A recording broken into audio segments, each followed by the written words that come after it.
A mega-drought might hit Australia soon, and this isn't just about a couple of dry seasons.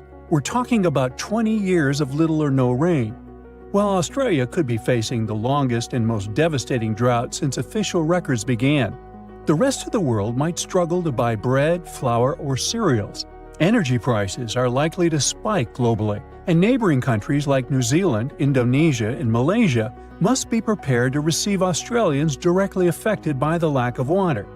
To truly understand how severe this situation could become, we should first examine past disasters. First off, Australia is no stranger to droughts, and this phenomenon can happen across their entire territory. From 2017 to 2019, the southeast part of the country went through what they call the tinderbox drought. This was a severe bone-dry event where the cooler months saw only about half the usual rainfall. Parts of Australia became so dry that wildfires were a constant threat. Crops failed, and water was scarce. This drought was also thought to have contributed to the Black Summer fire disaster.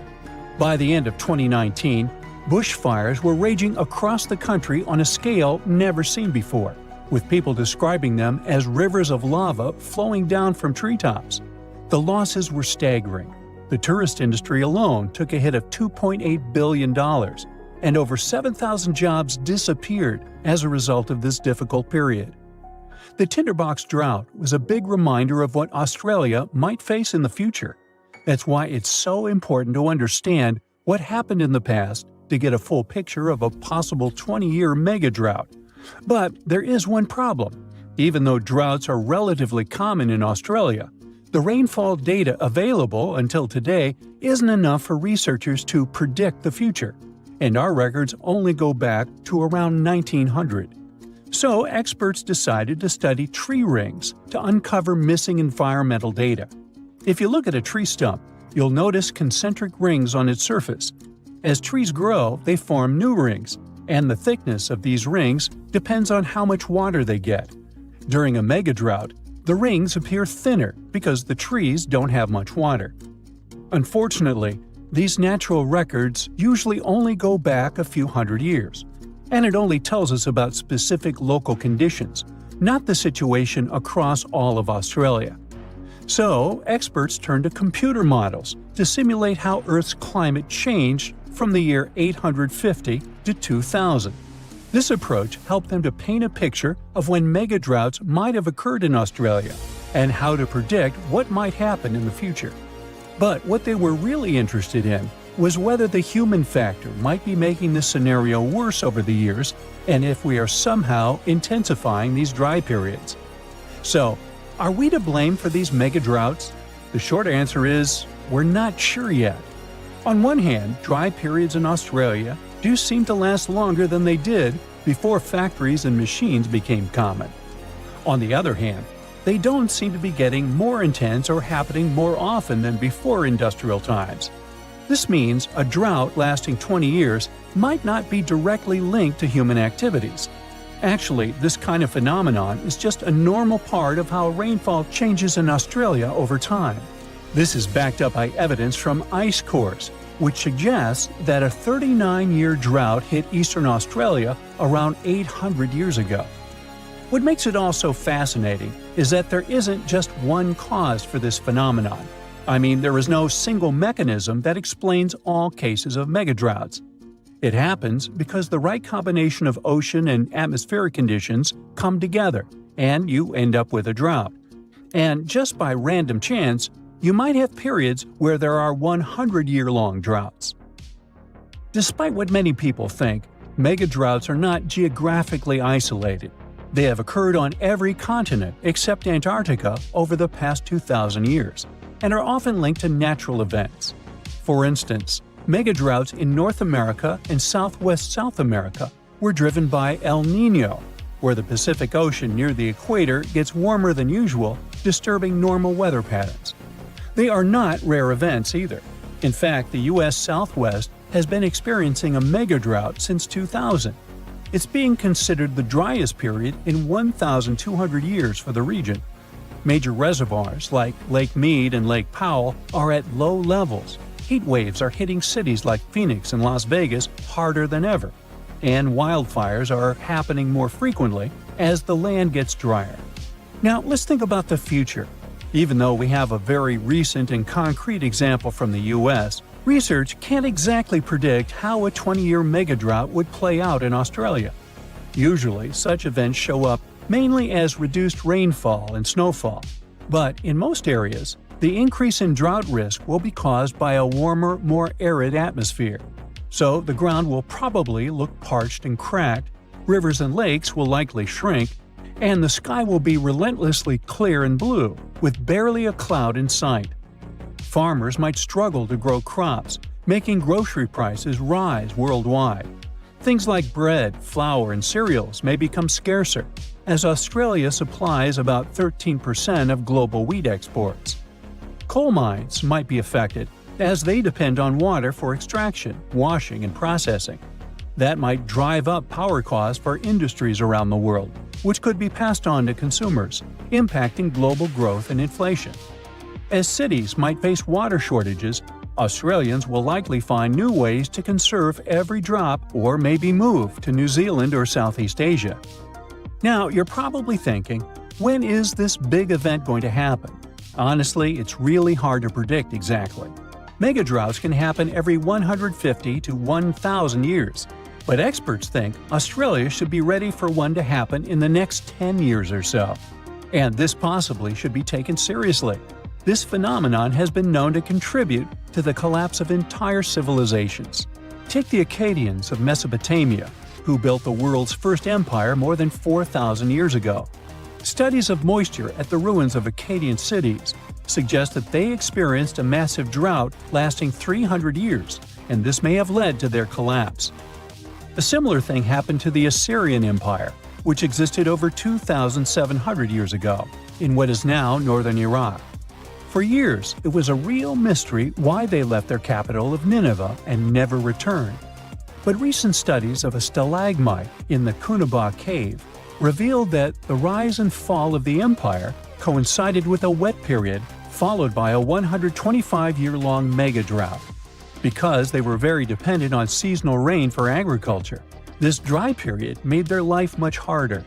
Even though experts now believe they probably left because of the dryness, the question of where they went is still a mystery. So, yep, megadroughts may have played a role in the collapse of great civilizations in the past. But on the positive side, we've come a long way since then, and recent climate technologies can help us prepare for events like this. Now that we know a 20-year megadrought is very much possible and might happen soon, Australia has some time to get ready for it.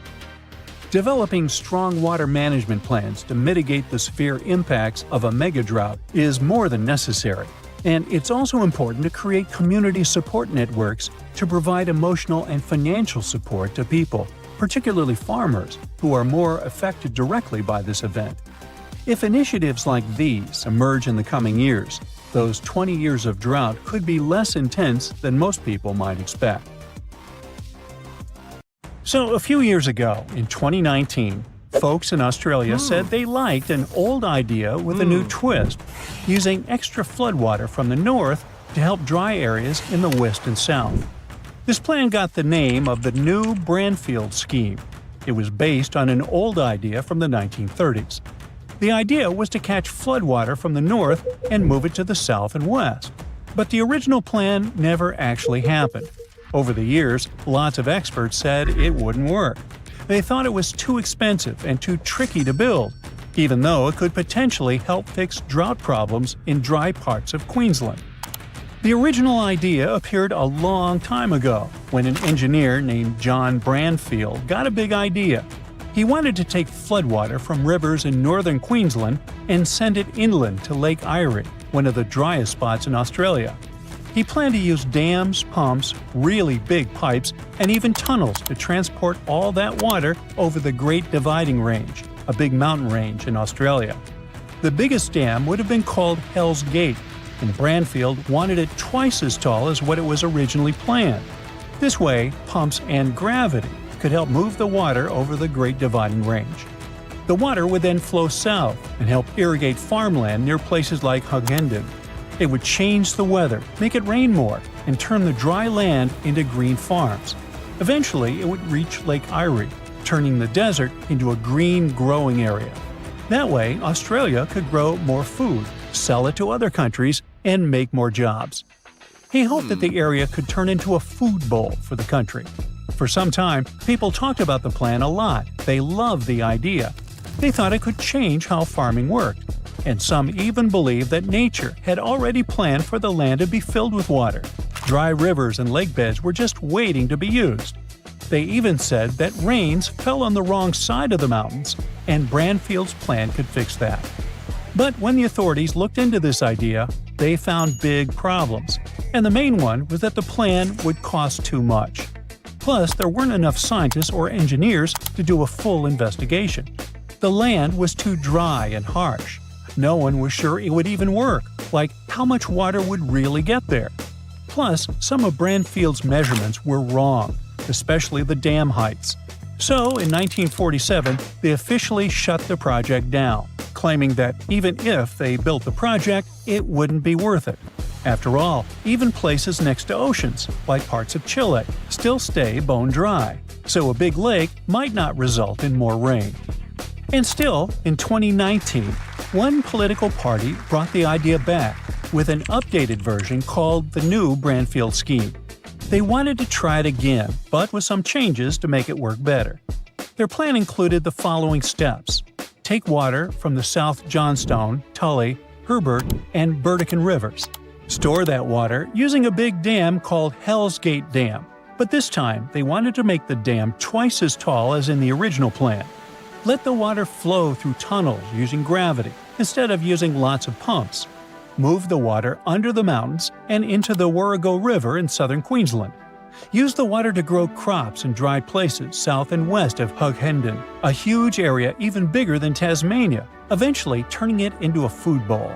At the same time, they didn't say how much the whole project would cost, but they promised to spend $20 million to let Australia's National Science Agency check if the plan could work.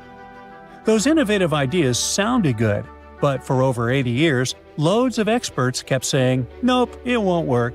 Why? Bradfield said his idea would cost £40 million back in 1941. That's about $3.2 billion today. But the new version of the plan might cost more than $15 billion and take over 10 years to build. Also, people who care about nature are worried. They explain that taking water away from where it usually goes could hurt animals and plants. It might let invasive plants and animals spread to new places. It might mess up rivers and oceans, where fish and other animals live. It could even hurt towns and businesses near the coast that depend on those natural water flows.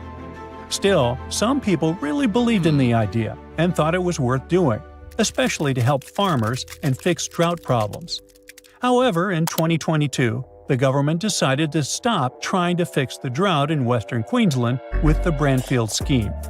Experts looked closely at the plan and said it just wouldn't work. The problem? There's not enough water all the time to make it happen.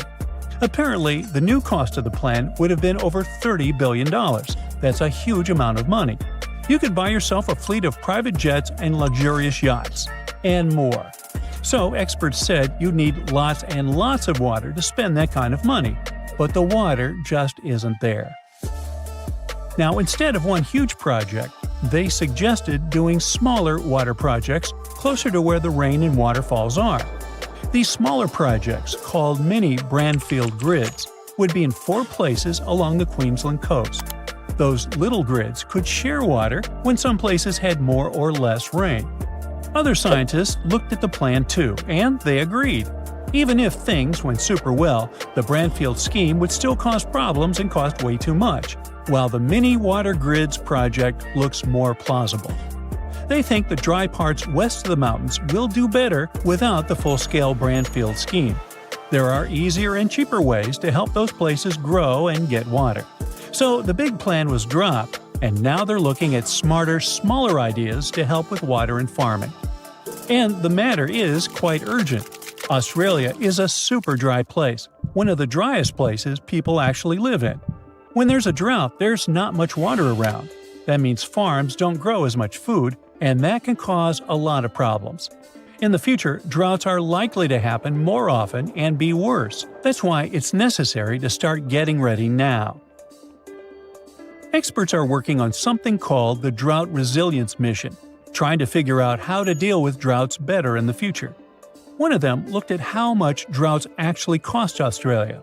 His research shows that droughts can hurt a lot of things – farms, jobs, towns, and even the whole country.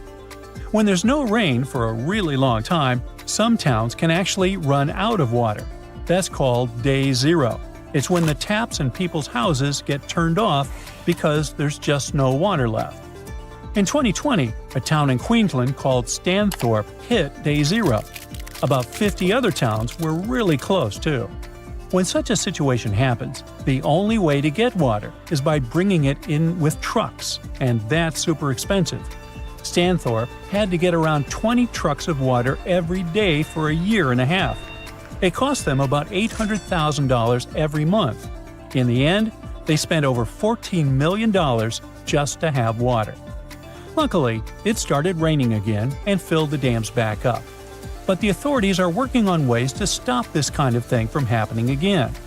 They want to help towns be ready so they never run out of water like that.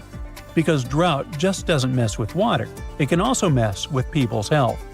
When everything dries up, plants vanish and the soil gets loose. Then the wind picks it up and makes huge dust storms. Those dust clouds can blow really far, even into such big cities as Sydney. That's what happened in 2018. The air got so bad that kids, older people, and anyone with breathing problems had to be extremely careful. The dust ruined some crops and made different foods, even fruit, unsafe to eat. This is Australia. And here, a little to the south, is its island part called Tasmania. It's a giant island with beautiful and rich nature, great weather, and delicious food. But for some reason, very few people live here. Something makes people leave this place. Something prevents people from moving here. And this something is… let's find out. So, the population of Tasmania is over 500,000 people. That's not a lot. In fact, Tasmania is Australia's smallest state by population, but it's the 26th largest island in the world. Its area is about the size of Ireland or Switzerland. In other states, the area is much smaller, and there are quite a lot of people. For example, over 8 million residents live in New South Wales, more than 7 million in Victoria, and over 5 million in Queensland. Also, mainland Australia is much more likely to endure fires and scorching sun. Tasmania has a fairly cool climate and amazing nature. So, what's the reason? Why do so few people live here? Let's visit the southeastern part of Tasmania, where the Tasman Peninsula is located. If you look at the map, you'll see that there's the Tasman Sea connected to the boundless Pacific Ocean. So it looks like the Port Arthur we're going to visit is on the edge of the world. In the past, there was Tasmania's official prison here that opened in 1830. Prisoners served their sentences and worked at a logging station. It was hard work, and many could not survive it. It's scary to imagine what happened inside the walls of this prison and how many people stayed there forever. But think for yourself. The Tasman Peninsula is on the edge of the world. There's almost nothing here except wild nature. Prisoners arrived there on ships and spent long hours doing hard work. There was no air conditioning or a soft bed. There was no hope of getting out of there. Some guards treated them cruelly. They were starving. Some got bitten by venomous snakes. There was nowhere to escape. The prison closed in 1877, but even today, it still inspires horror among tourists. Not only because of its appearance and history, but also because of the strange phenomena that occur there.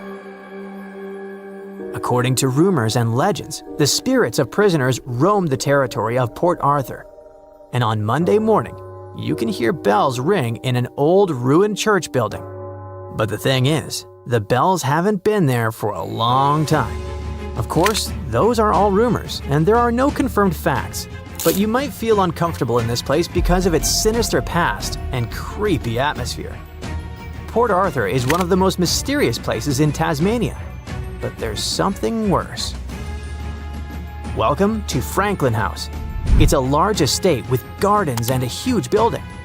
There's a chance that as soon as you cross the threshold of this house, you will want to leave immediately. There are a lot of antiques here, but there's also something elusive and sinister in the air. This house was built by a former convict. 4 years after the construction, he leased the mansion to a schoolteacher who turned it into an academy for boys.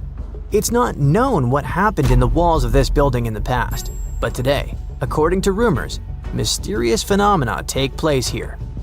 Objects move by themselves. Eerie noises come from empty rooms, and shadows of human figures are spotted in halls. Plus, according to a non-profit company that researches mysterious phenomena, there's an increased level of electromagnetic activity in this house. What does it mean? Nature? Weather? Or phantoms? Choose for yourself what to believe in. Okay, there are 2 creepy places in Tasmania, but the reason why people leave this place is different. We're getting closer and closer to it. Hobart is the capital of Tasmania, and there's an old prison here, where people still run tours. Tourists come here to tickle their nerves, because the most terrible sentences were carried out here. There are rumors about strange smells, flickering shadows, and a creepy atmosphere that make this place scary. Yes, if you're a tourist and come here for fun, you will get an interesting experience. But if you're a local and live nearby, then maybe it might bother you. But of course, an abandoned old prison wouldn't discourage people from living on a giant, picturesque island. There's a bigger reason. There's a city in Tasmania called Richmond. According to local legends, once upon a time, George Grover lived here. He was a security guard who kept order during the construction of the Richmond Bridge, which was built by convicts. George Grover was an evil man who treated prisoners cruelly. One day, the prisoners decided to take revenge on him and pushed him off the bridge. Since then, rumors have been circulating that the spirit of George Grover is walking under the bridge with his big black and white dog, which is called Grover's dog. Tourists and locals reported they had seen this evil security guard at night. He didn't harm them, but gave a severe fright. Many terrible events related to escaped prisoners also took place on the island, so judging by the history of Tasmania, there's been a lot of pain and misery here. Perhaps this affects the overall energy of the island. But is this the reason why so few people come to live here? Now we'll finally learn the most terrifying explanation. Are you ready? Please get away from the screens if you're faint of heart. There's almost no internet connection in some parts of the island. Boo! The signal is very weak and unreliable, which makes it impossible for people to work remotely and watch our videos. Besides, Tasmania is separated from Australia by the Bass Strait, which creates logistical difficulties for trade and traveling. Today in 2025, would you agree to live on a huge island with bad internet? You will also have to pay more and wait longer for the delivery of any goods. One of the main sources of income is tourism. In addition, rental prices are rising here, especially in central cities. Because of logistical difficulties, prices for food and necessities are rising here. One of the biggest problems is waiting lists in public hospitals in Tasmania. People who need modern medical care have to wait a long time for their turn, or they gotta spend tons of money to get to the mainland. Tasmania is getting old. More and more young people are leaving this place. There are no major corporate headquarters on the island. There are no large enterprises here like in Sydney and Melbourne, which means there are few career opportunities. Low salaries and unemployment are forcing young people to move to the mainland. The falling standard of living creates serious demographic problems. On the one hand, this is bad. The fewer people there are, the more difficult it is to raise the economy, to run agriculture, and somehow improve this region. But on the other hand, it's good for nature. About 24% of Tasmania's land area is a World Heritage Site. This territory is one of the last in the world to have cool rainforests. It's also home to one of the richest archaeological sites in Australia. Scientists found evidence that people lived here at least 20,000 years ago. Of course, these factors are not as creepy as the stories about haunted houses. but they can scare you away from moving to Tasmania. The idea that you live almost on the edge of the world, surrounded by the endless waters of the ocean, can be scary. You can meet unique animals that don't live anywhere else in the world and see incredible trees. For example, the Centurion tree, which is eucalyptus, is one of the tallest and oldest trees in the world. Its height is about 330 feet, and its age is about 400 years. The nature of Tasmania is incredibly beautiful. There's so much peace and calm here. In a sense, it's a paradise. But let's be honest, would you agree to live here considering all the nuances? Let's hope that people will find ways to improve the economy and raise the standard of living so young people won't leave this region. Northern Australia is basically the perfect spot. It's right next to some of the world's busiest trade routes that move trillions of dollars worth of goods every year. With all that action going on, you'd naturally think this massive coastline would be packed with skyscrapers, shopping malls, and sprawling suburbs. But instead, the whole region is practically empty. So why is that? Okay, before you rush to the comments and type, "That's not true," let's clear one thing up. Yes, there are some important cities up north, places like Darwin, with around 150,000 people, or Townsville, which has about 200,000. But let's be real, it's a bit of a stretch to call them major cities. Large metropolitan areas are generally considered places with a population of 1.5 million people or more, like Sydney, Melbourne, or Perth. Now take a look at them. Can you see what all those cities have in common? Yep, they're located in the southern part of the country. The thing is, Australia is massive, stretching across a little under 3 million square miles, making up about 5% of the world's total land area. To put that into perspective, you could fit almost 60 Englands inside Australia's borders. But it's also one of the most sparsely populated countries on Earth. See these red zones here? That's where the majority of people live. This means that the center of Australia is, well, practically empty. That's basically because this area has an intense climate covered with semi-arid and desert regions. It's really dry most of the time and hardly gets any rain, so they end up facing big challenges when it comes to having enough water. During summer days, average temperatures are typically between 98 and 102 degrees Fahrenheit, and suddenly, living by the beach starts to sound a whole lot more appealing. Looking for more bearable temperatures is one of the reasons why most Australians are concentrated along the coastlines. Great, but think about it. Australia is totally surrounded by ocean waters. Yet, for some reason, people choose the southern coastlines, not the north. And that doesn't make much sense. Take a closer look at Darwin, and you'll see that it's actually closer to Indonesia than it is to Australia's own capital. We're talking about the world's fourth most populous nation with one of the fastest growing economies. Indonesia has a ton of positive ingredients behind that growth. It's rich in mineral reserves, has a large working age population, and is becoming strong in sectors like manufacturing, trade, and digital services. Put all that in a blender, and Indonesia's economy is expected to grow at an average annual rate of 4.8% over the next 2 years. In fact, experts believe that Indonesia, and Southeast Asia in general, will be some of the most important countries for Australia over the next 100 years, financially speaking. So that brings us back to the question: why hasn't the northern part of the country turned into a booming metropolis, soaking up the benefits of its prime spot near Asia? Well, there are a couple reasons for that. First up, the weather. The top of Australia has a tropical climate, and that means two things: it's hot and humid. During the wet season, it rains a lot, and I mean a lot. The region suddenly gets hit by big, intense storms. And yeah, thunderstorms can put on a heck of a visual show, but the situation can also get pretty tense.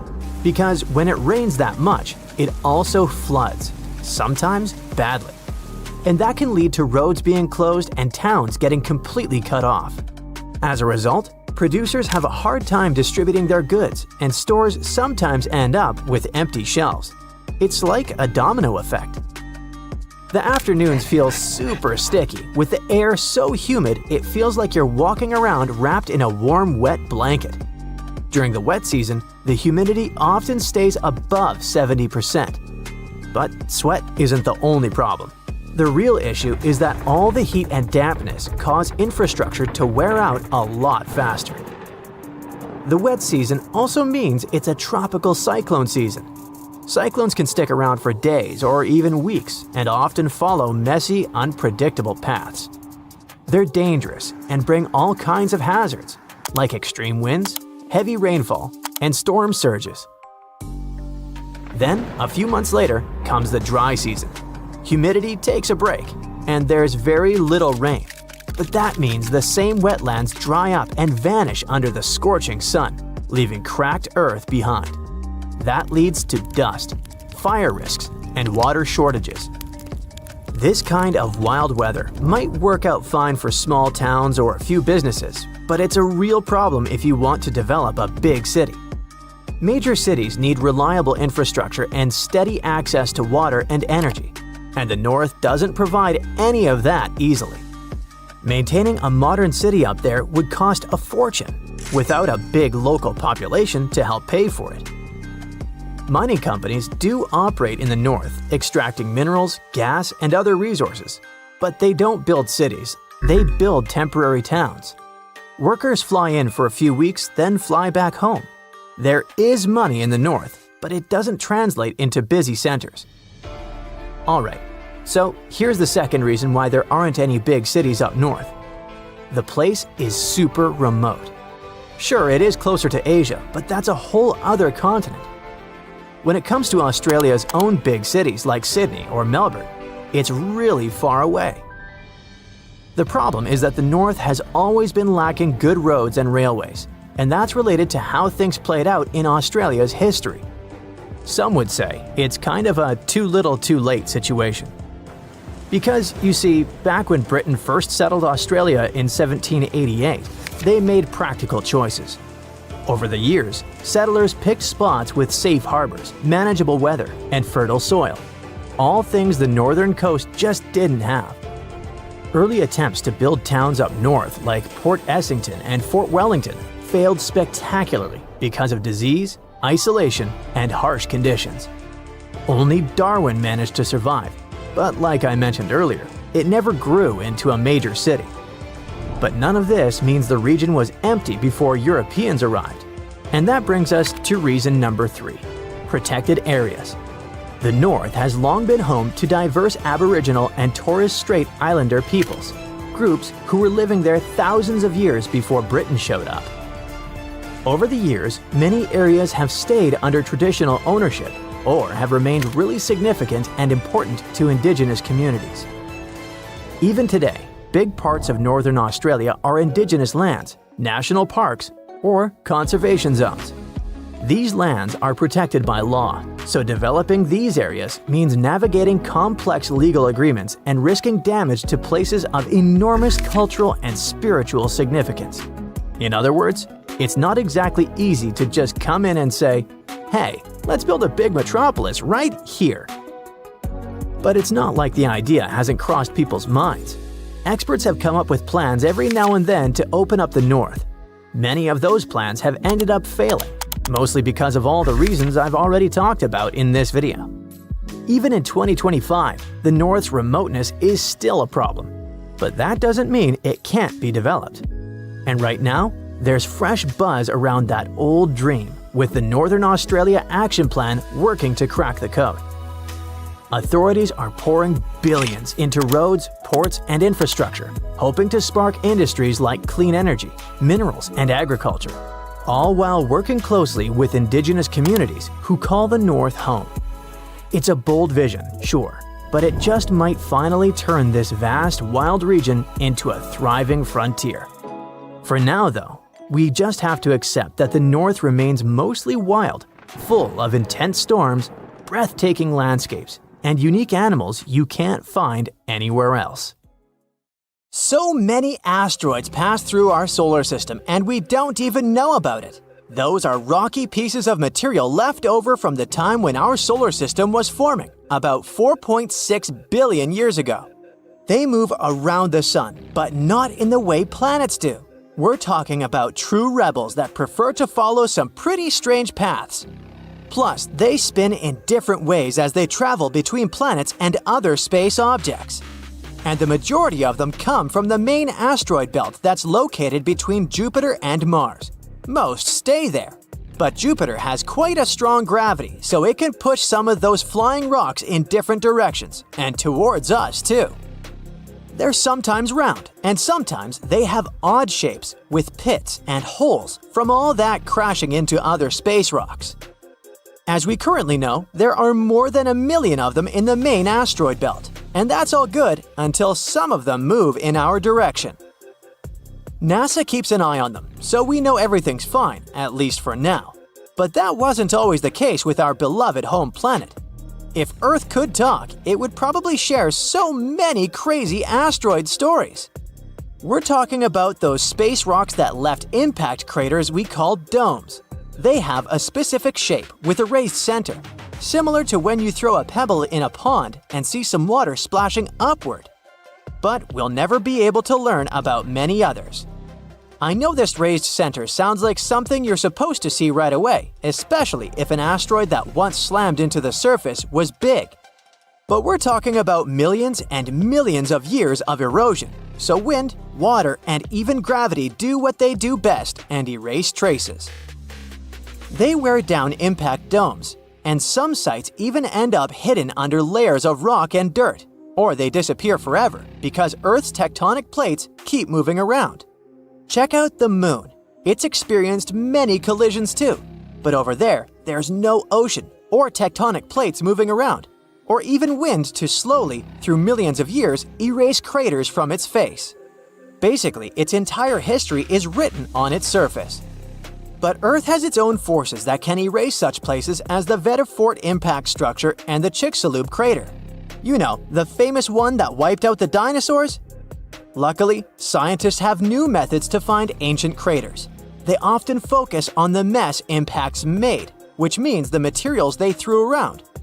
And the Australian continent is especially interesting since we're talking about a playground for asteroid hits.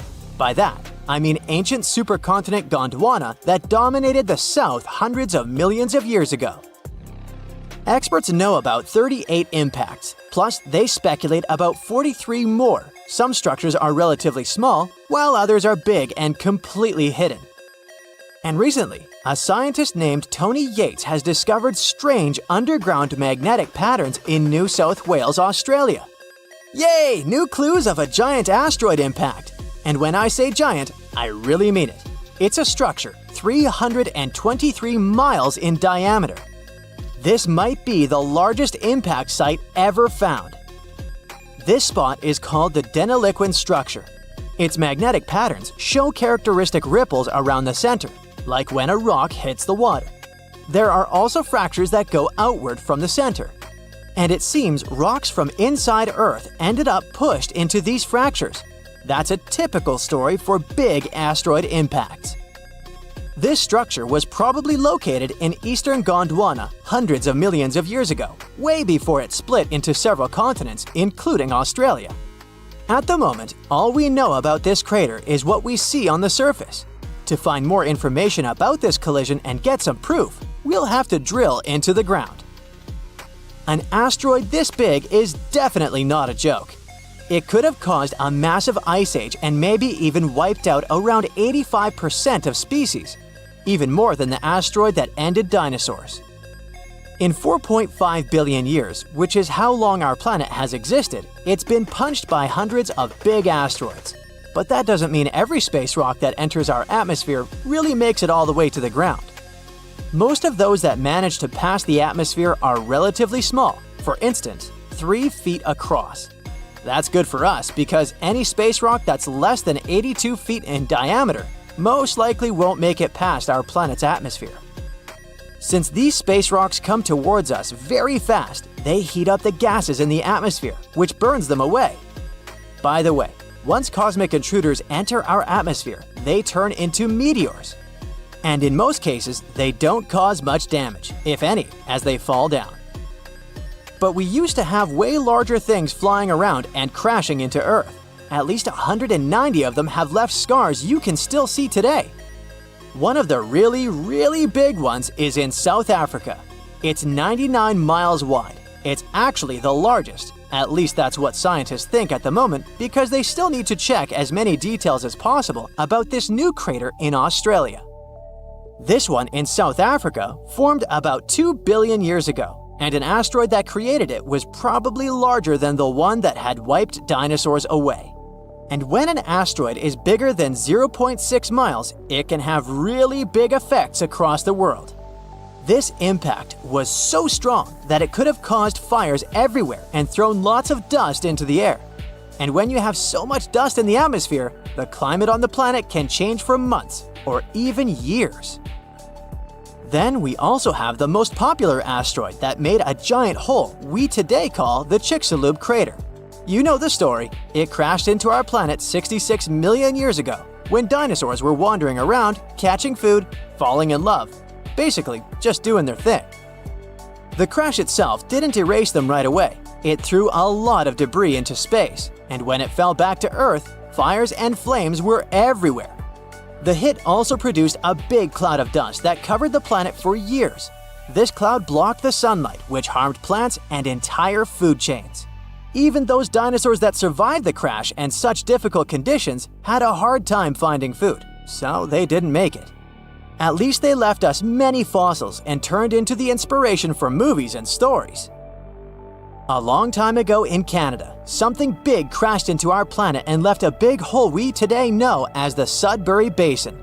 People used to think it was an asteroid, but now some experts think it might have been a giant comet made up of a mix of ice and rocks. The hole is almost gone now because of weather conditions though. But people still get to mine iron and nickel there, and at the same time find the leftovers of whatever space object fell there. If you move deep in southern India, you'll find a big hole called Lonar Crater. Locals stumbled upon it 200 years ago and believed it might be from a volcano. But now we know it's a trace from a meteor that crashed into the ground about 35 to 50,000 years ago.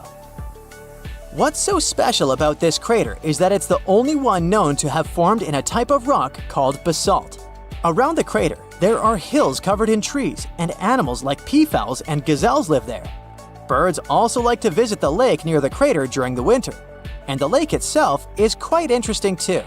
It can turn pink because of all those tiny organisms that live there. But this color change doesn't last long. The world's largest fence spans over 3,100 miles from Queensland to South Australia. If stretched out, it could easily connect London to New York. And if you'd walk next to it, you'd need 6 months to complete the journey. It wasn't built to safeguard the Australian border. Why would it, since Aussies are just surrounded by water? It wasn't meant to protect some important building either. Its purpose is to keep some animal species away from each other. It was back in the late 1800s when Australians started building parts of this fence. They wanted to create a barrier separating the lively, bustling part of the country where cities like Melbourne and Sydney thrive from the harsh, dry outback. They used wooden posts dug deep into the ground, linked up with wire mesh standing about 6 feet tall. Some parts of the fence even have a second electrically charged layer. To make sure this fence did its job, they added some red and white lights to help guard things even at night. A team of over 20 people work full-time to keep things in check here. And every year, local authorities chip in around $750,000 to keep the construction in shape. Why all this trouble? The main reason was dingoes. These gingery, wolf-like creatures are Australia's largest carnivore mammals, and they're also apex predators. They were causing a lot of trouble to local farmers, especially in southern Queensland, where they often go after sheep. For the most part, the fence has been doing its job okay, but it's not foolproof. Some dingoes still manage to sneak through. Other times, wild camels end up crashing into it. That's because Australia has quite a massive camel population roaming around. But this man-made solution did more than locals expected. They thought there would just be fewer dingoes within the fence, but fewer dingoes mean more kangaroos. And more kangaroos mean more competition with the sheep for food. It's not just the bigger species feeling the squeeze. The smaller animals and the greenery also went through changes. With all this competition in a smaller space, locals noticed less diversity in the plant life and small animals. The soil became less nutritious over time, affecting plant growth. Plus, the fence acts as a roadblock for animal migration and seed dispersal. Even the sand dunes are feeling the effects, with less grass cover to hold things together. When scientists looked at kangaroos on both sides of the fence, they noticed that the young pups inside were lighter and tinier on average. The outsiders had bigger feet and heads for their age, and it wasn't because they were eating a different diet. The kangaroos that were stuck sharing the land with dingoes had to bulk up faster to survive. On the flip side, those inside the fence took it slower because they weren't under the same type of pressure. These had to compete with a lot of other creatures for food, so a bigger size wasn't a priority anymore.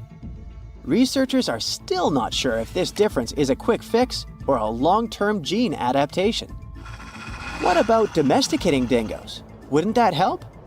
Many think dingoes were once pets in Australia, but it's not known for sure. These days, they're pretty wild, just like wolves, hyenas, or coyotes. Most of them don't need packs to survive and are solitary hunters with sharp instincts built in. So taming them isn't going to be easy. Still, taking down the construction is not an option for now.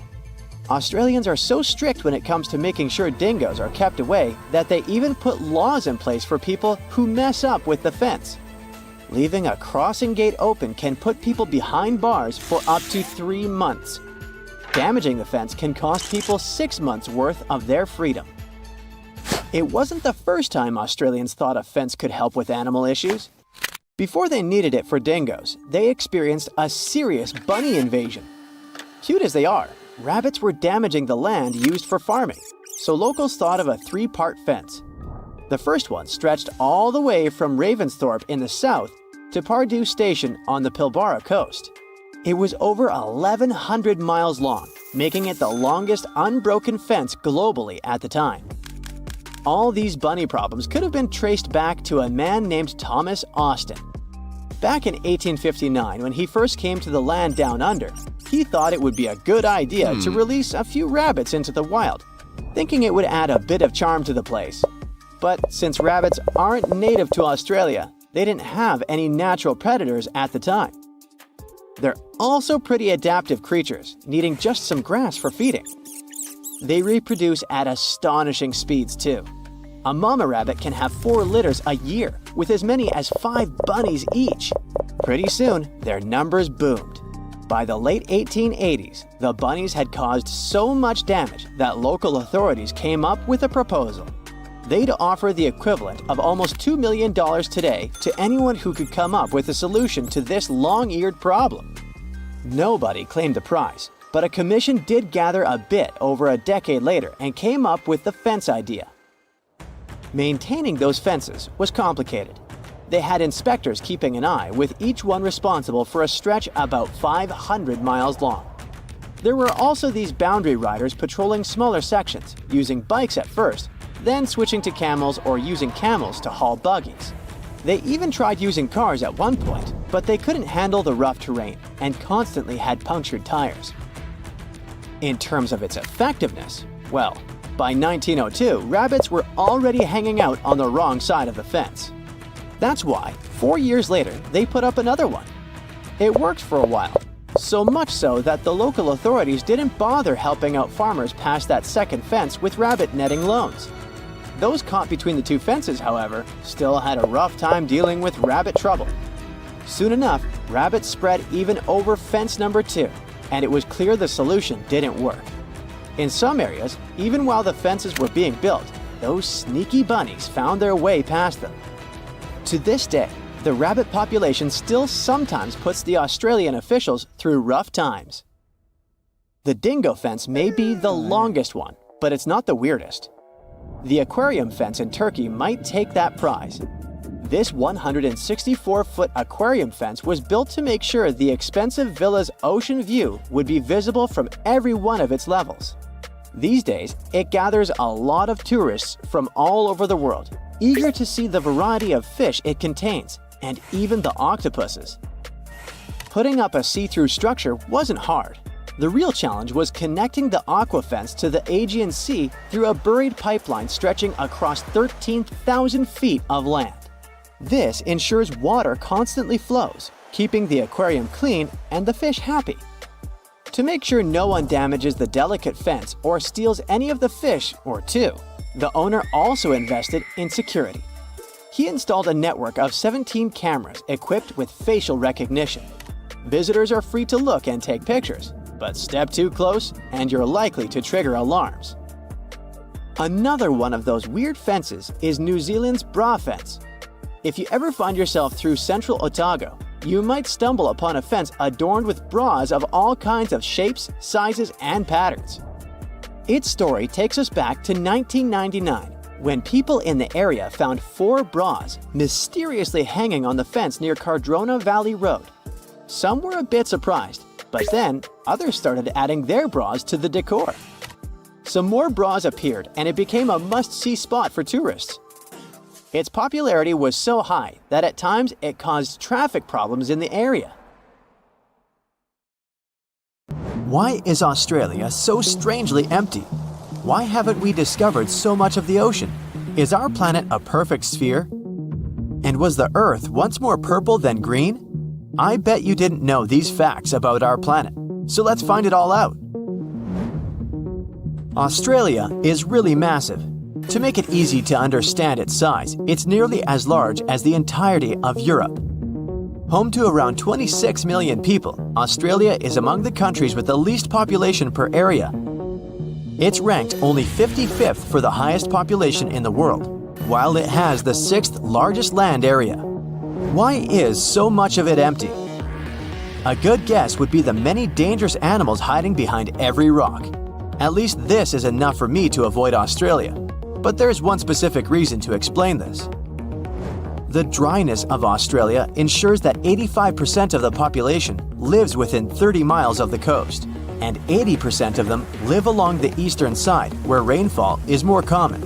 But although there is an overall lack of rainfall, only 20% of Australia is unlivable desert, and only 40% is considered not habitable by human standards.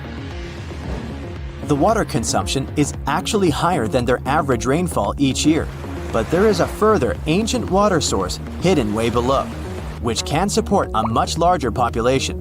It's one of the largest underground freshwater resources in the world, the Great Artesian Basin. It covers a staggering 656,000 square miles, which is 1/5 the size of Australia. It holds enough water to cover the Earth under a 1.5 feet deep layer of water. Or, more usefully, it could provide enough water for thirsty Australians over the next 1,500 years. Only 6.5% of Australia has soil suitable for farming, so this doesn't seem like a huge amount. But in case you forgot, Australia is big, and this small percentage is about the size of France.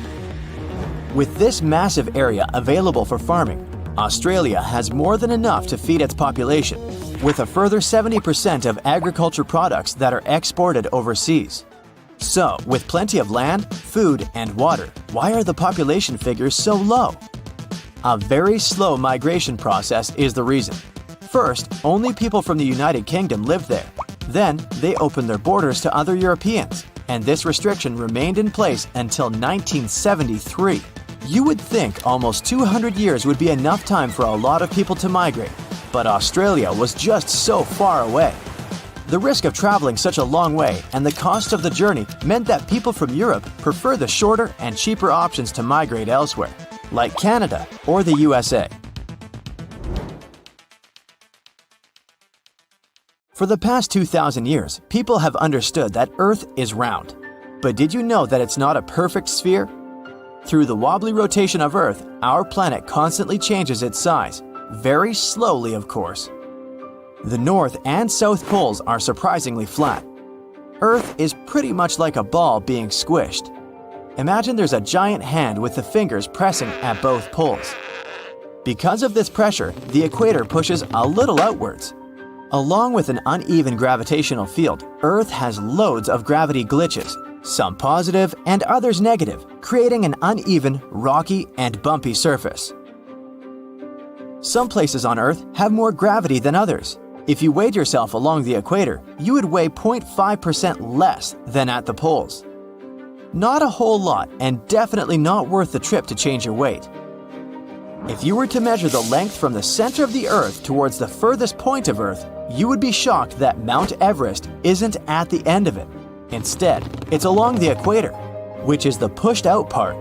Ecuador's mountain Chimborazo would actually be the tallest point on Earth, as it's the furthest from the center. We still have around 80% of the ocean to map, which is crazy considering how much of the solar system we've explored in comparison. But we're still aware of many of the unbelievable details about the ocean. It covers over 80% of the world's surface, where 94% of the Earth's wildlife lives. And from some of the life in it, up to 80% of the world's oxygen is produced mainly from plankton, algae, and bacteria.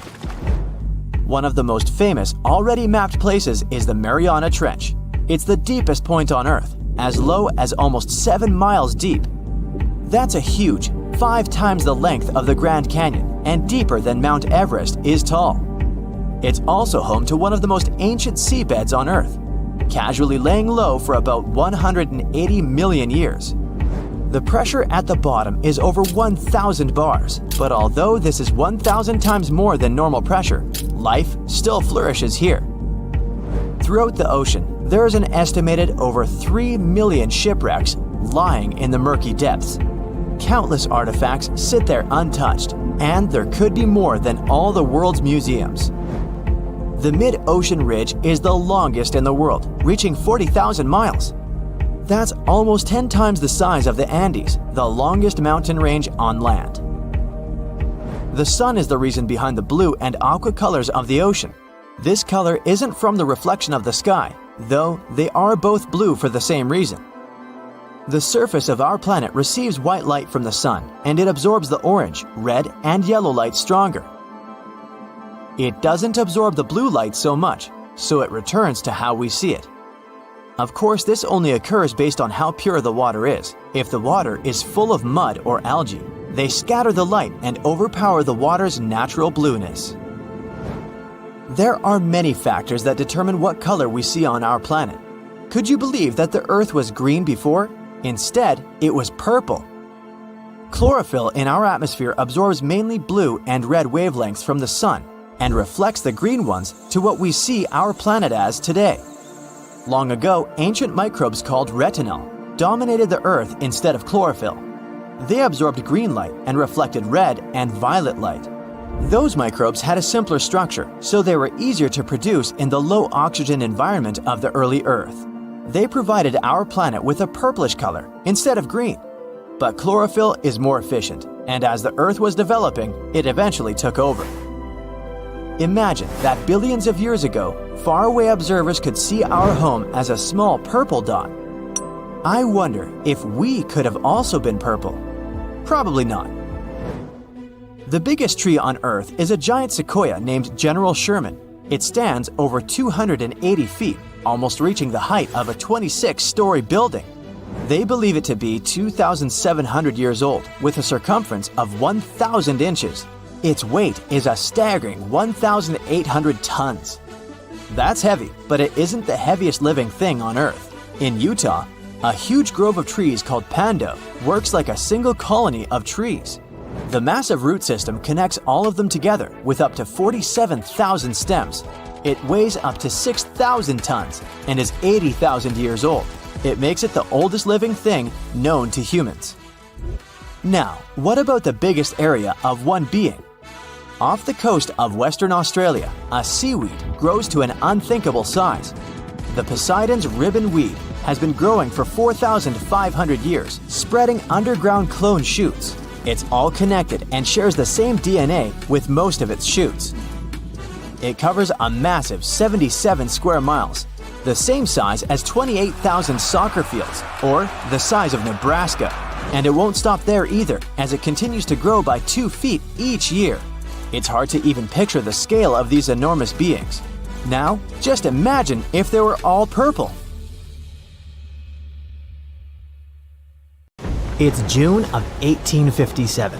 A fierce storm slams into Geechin Bay, Australia, and rips apart a Dutch ship weighing 800 tons. Part of the crew tries to escape in a small boat, but only 9 of the 25 men on board survive. Now, many years later, researchers believe they've found this long-lost gold rush shipwreck. Yep, this ship is tied to one of the most dramatic high-stakes chapters in Australia's history. We're talking about the shipwreck of Koning Willem de Tweede, a vessel built back in 1840. This historic ship discovery is a big deal since it's now considered a real treasure in the world of underwater archaeology in Australia. Let me tell you why. By the middle of the 19th century, Dutch ships were carrying not just goods, but also people from Asia who were hoping to start a new life in Australia. And they were all chasing one thing: gold. Yep, the precious metal was discovered in Australia in 1851. Well, officially at least. It was actually found a few years earlier, but let's just say the authorities decided to keep that little detail away from the newspapers. Anyway, the big public discovery happened in 1851 when an Australian gold prospector named Edward Hammond Hargraves led an expedition in the New South Wales region, and he chose to tell everyone about his find. And just like that, the gold rush began. News spreads fast, so people start arriving from everywhere: Britain, Ireland, Germany, the Netherlands, and also from China. It's estimated by that time around 20,000 Chinese had made their way to the goldfields in Victoria. By 1861, about 3% of the Australian population had been born in the Asian country. Most of them came from the southern region of Guangdong, which was going through a really tough time back then. They'd been through it all: foreign invasions, massive floods, serious food shortages, you name it. Many people had lost everything. Their money was gone, their homes destroyed. They couldn't even afford a bite to eat. There was no clear way out of the poverty they were stuck in. But then, word started to spread. There was a goldfield somewhere in a distant British territory.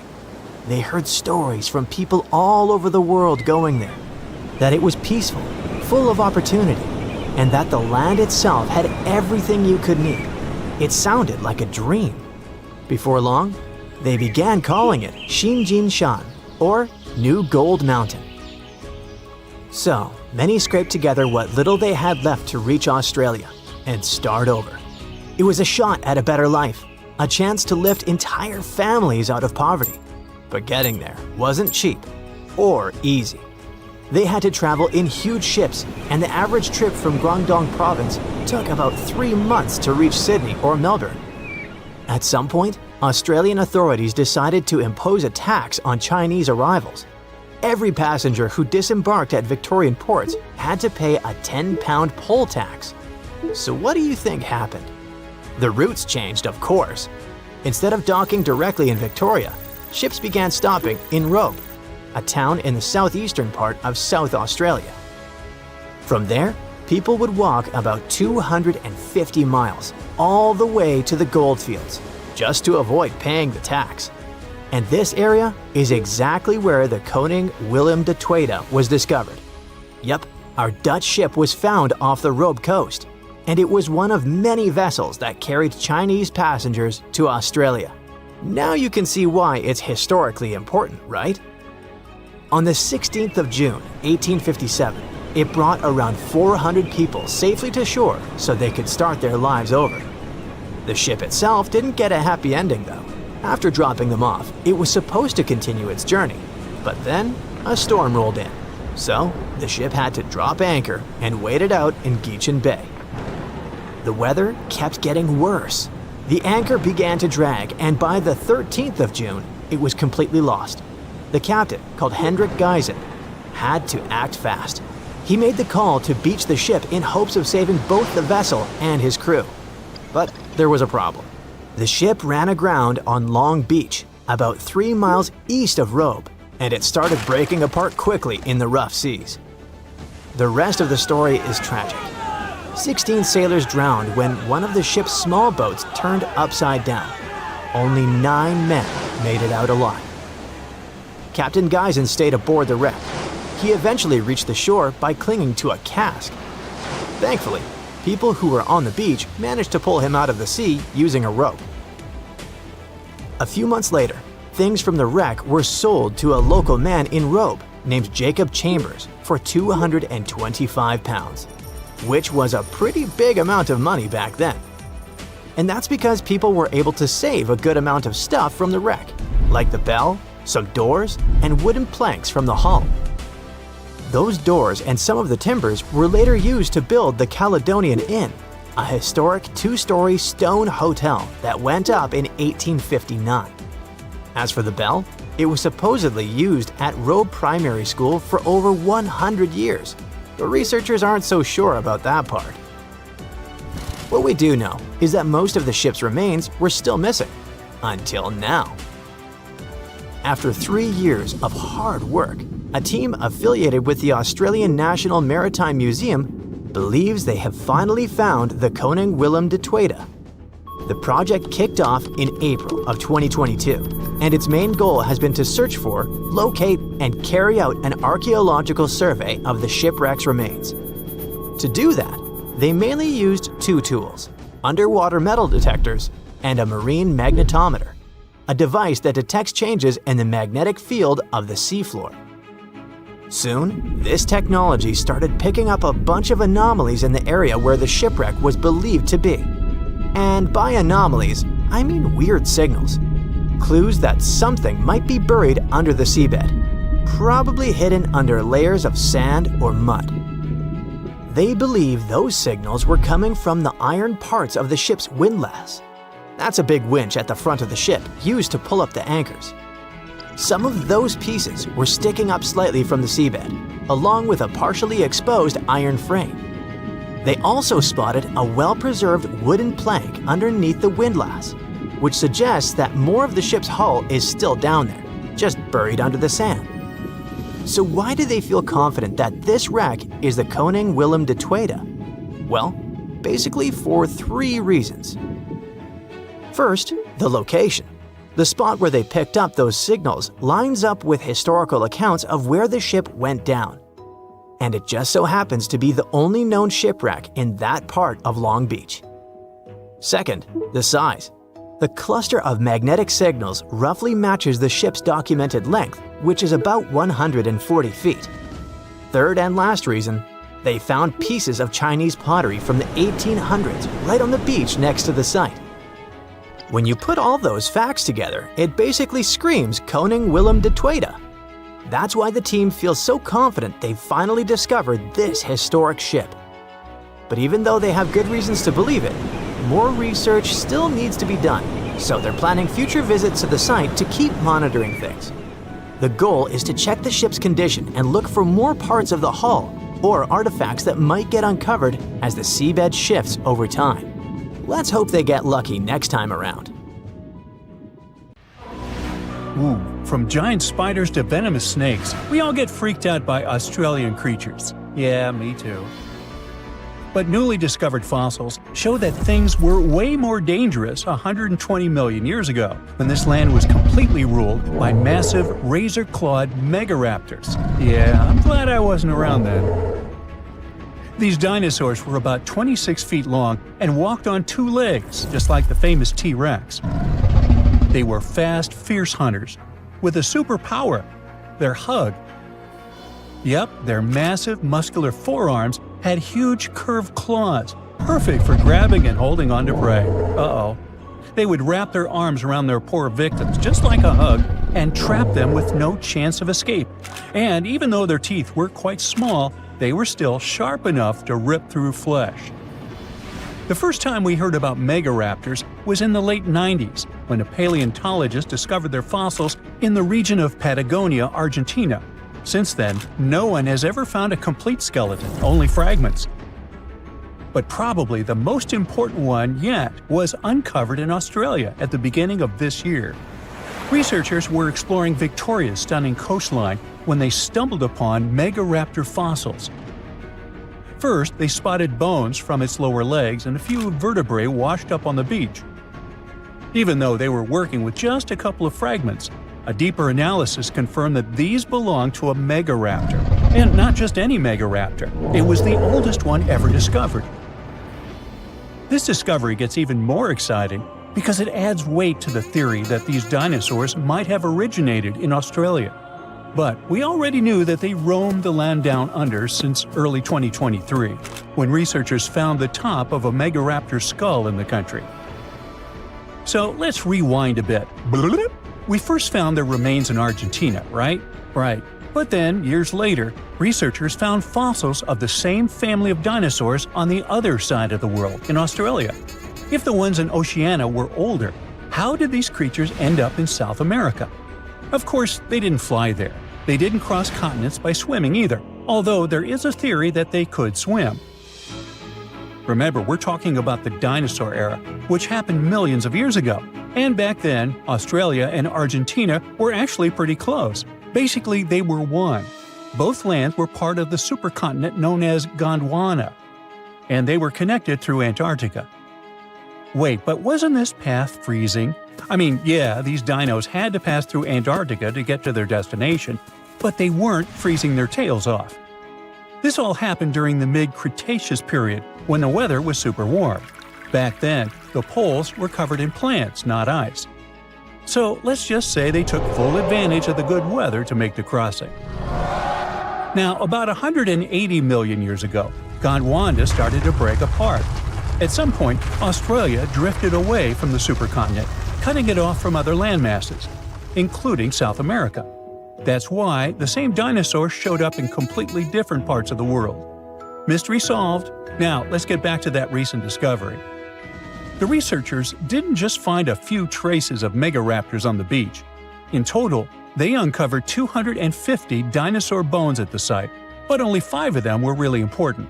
They belonged to 3 different species of dinosaurs that, as it turns out, all lived in Victoria at the same time. So yeah, we've already talked about those first 2 bones. They were from the megaraptor. Next, we have a shin bone from a Onenlagiine. That's my best shot at pronouncing it. It's a dino also known as the southern raptor. This is a type of dromaeosaur with a long snout. And the last 2 shin bones of different sizes came from a Carcharodontosaurus, whose name means shark-toothed lizard. This one is a particularly big deal for 2 reasons. Number 1, it's the first evidence that this species lived in Australia. And number 2, it was small, and that is pretty surprising since we've always thought of this species as being massive. Fossils found in Argentina, for example, show this dinosaur reached a length of about 36 feet. But the one in Australia was much smaller, measuring only around 6 to 10 feet long. And that's still plenty big. Basically, what we're saying is that the way predators were ranked in these 2 parts of the world was completely different. In South America, Carcharodontosaurs grew to massive T-Rex-sized giants, towering over megaraptors and dominating the landscape. But in Australia, it was the complete opposite. There, huge, powerful megaraptorids roamed the land alongside smaller Carcharodontosaurs. So the predator dynamic was different. And all of this just shows how unique the ecosystem in Victoria was back then. Although isolated dinosaur bones have been found in Western and South Australia, most of the fossils come from the eastern part of the country, like Queensland. And there, researchers dug up something really, really rare – a well-preserved dinosaur skull. The study shows that this bone belonged to the 4th discovered specimen of Titanosaur. This group includes those massive long-necked dinosaurs. They look like the Brachiosaurus, but some of them were even bigger, reaching 120 feet long. The skull, discovered in 2018, belongs to this guy, whose pronunciation is above my pay grade, and the research points out that it roamed the Earth around 98 million years ago. Thanks to this find, scientists were able to recreate, for the very first time, what its face might have looked like. Probably after checking out the illustration, they thought, hey, it looks a lot like its cousin. They were talking about another species of titanosaur, this other unpronounceable guy. And guess where they used to live? Yep, in Argentina. So, this research also supports the theory that dinosaurs crossed between South America and Australia during the mid-Cretaceous period. Now, this wasn't the only secret buried in Queensland, though. In 2024, researchers working there discovered the fossilized remains of a new species of pterosaur, about 100 million years old. These creatures were the first vertebrates that could actually fly, existing alongside dinosaurs. They were massive, powerful predators, with wingspans of up to 36 feet. But these remains belong to a new species within the pterosaur group, which they have named Hakuna Matata, or something similar. Compared to their cousins, they were on the smaller side, with a wingspan of about 15 feet. Still, that's bigger than a snowy albatross, the largest flying bird we have today. This species of pterosaurs were terrifying beasts, flying over the ocean to hunt for prey. Once they spotted their victim, they'd snap open their 60-centimeter jaws, filled with sharp spike-like teeth, and, well, I guess there was no escaping that. The last incredible discovery we're talking about today also comes from Queensland. For over 20 years, students walked past a plain-looking rock at Biloela State High School completely unaware that it held 66 dinosaur footprints, and they date back about 200 million years. These prints were made by a group of these Latin-named guys. They were small dinosaurs with 3 toes on each foot, and it seems like they were all over Queensland around that early Jurassic period. The rock they found at the school worked like a snapshot, giving us a better idea of what these dinosaurs were like and how they behaved. After taking a closer look, researchers found that the footprints came from 47 individual dinosaurs. This group was probably walking along or maybe crossing a waterway when their footprints got marked in the white clay. And the study also discovered that they were likely moving at less than 4 miles per hour at the time. So we only discovered those marks in Australia. But fossils of the same species found in other countries showed that they had these long legs, a big chunky body, short arms, and this tiny head with a beak. But honestly, they don't sound as scary when you realize they only ate plants. Whew. Australia used to have its own giants. Those were huge animals that could have dwarfed anything living on this continent these days. Scientists found the remains of many of those ancient creatures in the Narracuta Caves in South Australia, 4 hours away from Adelaide. It's a lovely region, but it can be treacherous. Watch out for holes the ground is pocked with. Known as pitfall traps, many of them are no wider than a coffee table. They're deep and plunge into the darkest of caverns. One of such caverns is called Victoria Fossil Cave, and it's a treasury that's been hiding the bones of around 45,000 animals for centuries. Some of the oldest bones belong to creatures far more terrifying than any animal you can encounter today. Those were the ancient Australian megafauna, huge beasts that roamed the continent during the Pleistocene epoch. During those, there were giant snakes, huge flightless birds, wombat-like creatures the size of a rhinoceros, and many others. One of the largest examples of the Australian megafauna scientists have discovered so far is the Diprotodon. That giant herbivorous creature was 10 feet long and 6.5 feet tall, and weighed more than 6,000 pounds, about as much as a small Asian elephant.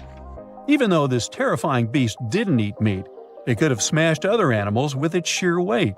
Scientists have found the remains of hundreds of such creatures all over Australia, so it's safe to say that no other animal from that time or in that location was larger than this giant.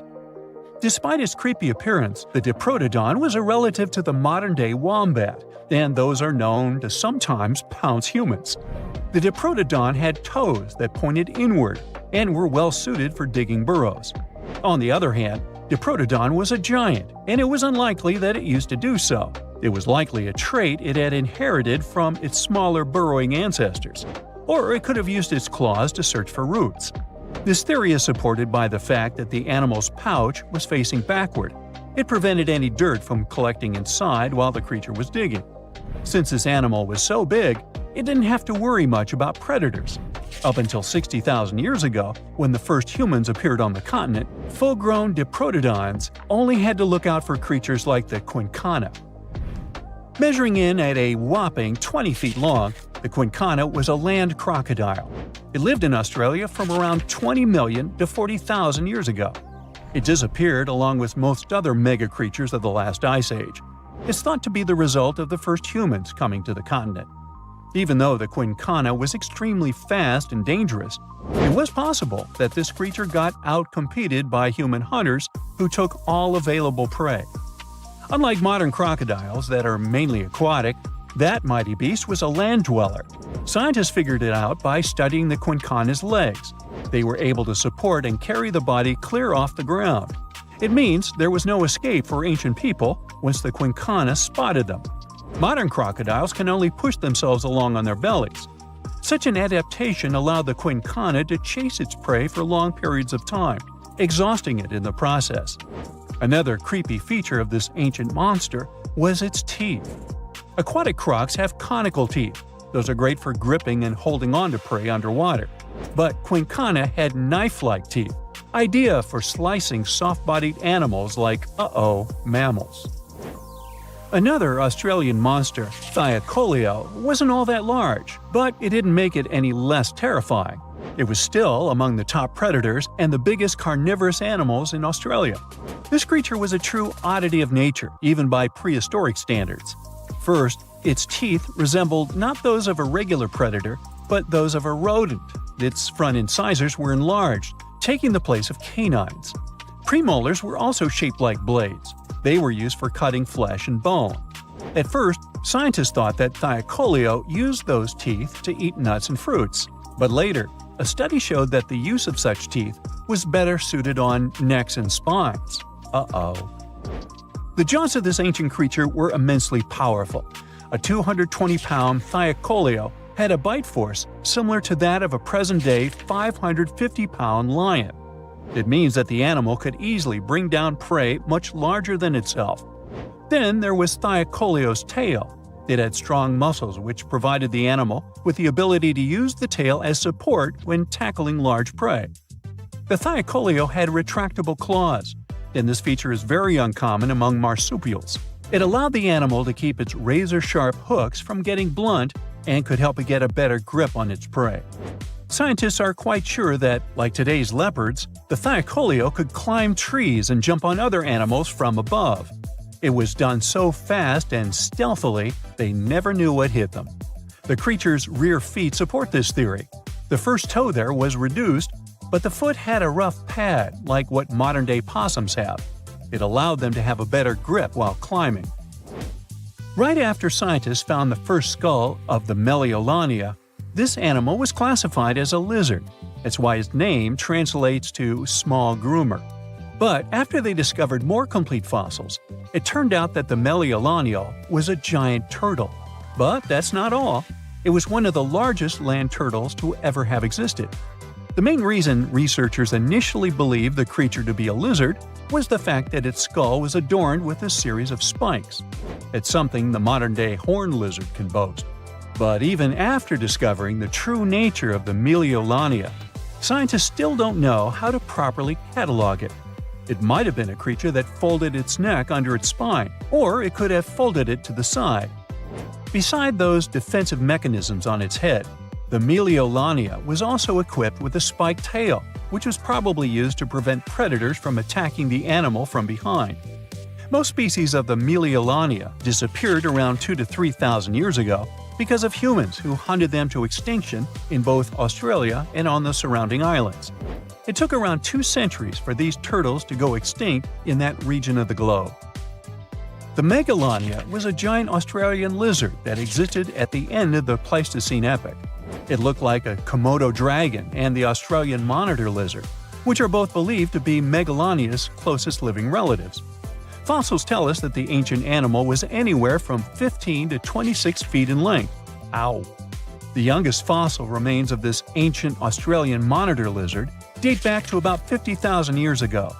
The first indigenous settlers must have encountered Megalania, which led to the lizard's extinction.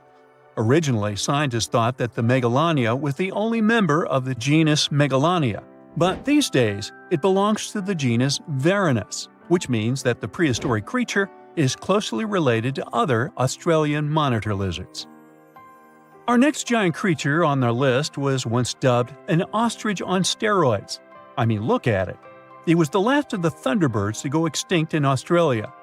The Genyorus lived on the continent at the same time as early humans. They might have coexisted for 15,000 years or so before the huge bird eventually disappeared. This theory has some proof. The bird's fossils found along with human artifacts. Some cave paintings also depict flightless birds similar to the Genyorus in size and shape. Although it wasn't the largest bird in Australia, the goose-like creature was still as tall as a grown-up man and weighed around 550 pounds. Even a modern-day ostrich can be dangerous if it feels threatened. Imagine meeting its giant prehistoric relative. Scientists are still arguing about its diet. Many believe the creature was an herbivore, but there's still a chance that the Genyornis was a partial scavenger. Its small, stubby wings and powerful hoof-like legs hint that the bird could have been a plant eater. But its huge beak and exceptionally deep lower jaw evoke suspicion. Such features are highly unusual in birds. Have you ever noticed how insects seem to get bigger in certain parts of the world? Take Australia and the Amazon rainforest, for example. They're notorious for having some of the largest and creepiest crawlies around. What's the deal with these hotspots of insect activity? Warmth plays a part in insect growth, but it's not the only factor at play. You won't get bugs that large out in the desert, for instance, despite the heat. The real secret lies in their access to water. In tropical and subtropical environments, there's usually plenty of moisture to go around, which means a year-round supply of delicious snacks. Speaking of snacks, that's where things get interesting. The warm, wet environment creates the perfect conditions for an all-you-can-eat insect buffet, which allows insects to grow and thrive over time. This is true for rats too. Just look at the giant rodents that live in cities, where they can feast on all kinds of garbage and scraps. For bugs, the perfect gem is usually found near the equator, in places like Central and Southern America, parts of Africa and Asia and Northern Australia. Have a look at this one. It's special not because of its large size. Humans rarely see this insect. It's a wood moth and was spotted at a school in Australia. The school is close to a rainforest. It holds a record for being the heaviest moth in the world. It had a wingspan measuring up to 9 inches. In Australia, there are about 60 species of wood moth. Yet many aren't as big as the giant wood moth. The students get to face many animals on campus, such as bush turkeys, koalas, and snakes. But according to the principal, seeing a wood moth was a brand new thing. When we start talking about insects in Australia, it's also hard not to mention spiders. They are impressively big. Again, it's all thanks to the warm climate and abundance of food sources in the Australian bushlands. Like most cold-blooded animals, spiders tend to grow bigger in warmer places. The Australian climate, especially in the northern and central parts, is hot and humid, making it the perfect environment for spiders to grow and thrive. Spiders are also sensitive to temperature, so warmer climates provide them with longer periods to grow before reproduction. Australia's vast bushlands provide more insects for spiders to prey on, making them bigger and stronger. From the crab spider to the Australian bird-eating spider and the huntsman. Although they may look scary, most of them are not dangerous to humans. Now we can take a deep, relaxing breath. So, how do Australians handle big spiders without going crazy? I mean, we are talking about a country that is home to about 10,000 species of spiders.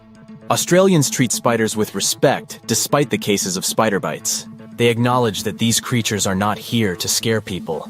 They're an irreplaceable component of the ecosystem. When they face a spider at home, they call the experts if there's no one brave enough to capture the spider and take it outside. Here are some weird-looking animals from Australia. I must admit some look creepy, and some look cool. This one here is a hot pink slug. It has a striking bright pink coloration, which is believed to be an adaptation to their environment. This creature is among the rare and endangered species.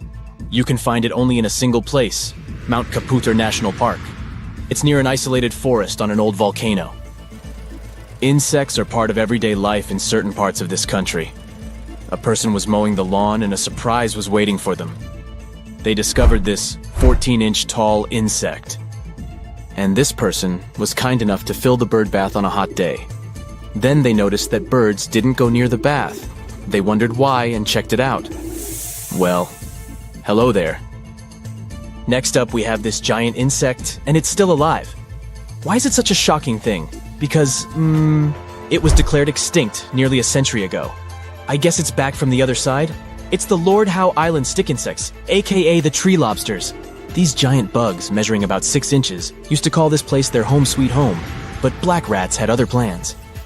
These rodents invaded the island, gobbling up everything in their path, including the poor stick insects. By 1920, the bugs were officially declared extinct, but as fate would have it, they made a comeback more than 40 years later on Ball's Pyramid, a volcanic sea stack located 12 miles away. But here's the twist. The new and improved stick insects look slightly different from their ancestors, leaving scientists scratching their heads, wondering if they were the real deal. After some scientific sleuthing and DNA testing, the verdict is in. They're the same species. With less than 1% genetic difference, these plant-eating critters are ready to make a triumphant return to their homeland. We're about to take the creepy crawlies to a whole new level.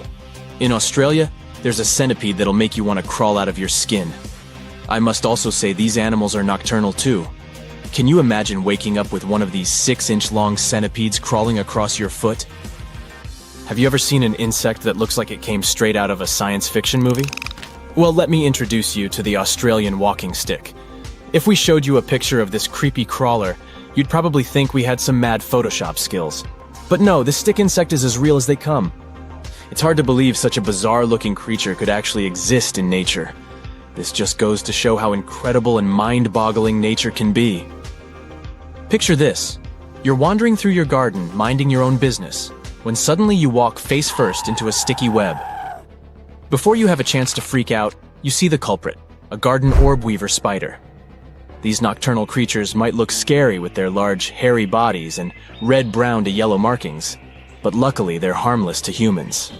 In fact, having them around can be a good thing, since they help to reduce insect pests like mosquitoes. Their webs are truly a marvel of nature, strong and nearly invisible, with a large capture area for prey. And if you accidentally break their web, don't worry. They'll usually get the hint and move somewhere else. So go ahead and enjoy your garden, but watch out for those sneaky garden orb weavers. Check out this hefty Aussie critter, the burrowing cockroach. Unlike those pesky flying roaches, these fellas are wingless and not considered a nuisance. They've got a vital role to play in the ecosystem, munching on fallen leaves and recycling other organic matter. You might find them chilling out in a cozy burrow. In fact, they're the only known cockroach with a permanent subterranean abode. These crawlies are practically celebrities in Brisbane, where they're even kept as pets. Our next subject is the Hercules moth. This little thing can only be found chillin' in New Guinea and northern Australia. Now let's talk about why the Hercules moth is so impressive. For starters, it's massive. It boasts a wingspan of 11 inches, making it the biggest moth in all of Australia. Not only that, but its wings have a surface area, making it the largest of any insect alive. Talk about impressive. When it comes to appearances, the Hercules moth is mostly golden brown and white, with see-through spots on each of its 4 wing sections. The coloring and patterns don't differ too much between males and females, but the males have longer, skinnier tails on their wings. The thing about these types of animals is that you never know where they'll fly. Will they land on your shoulder or the tree next to you? Have you ever encountered a giant insect? If yes, what did you do? Tell us your story. It was a regular dive in Australia's Great Barrier Reef for underwater photographer Christian Lane. He was taking photos of a group of male manta rays chasing a female one when suddenly he saw something that made him check if his camera strobes had been broken. There was a pink manta ray in his viewfinder.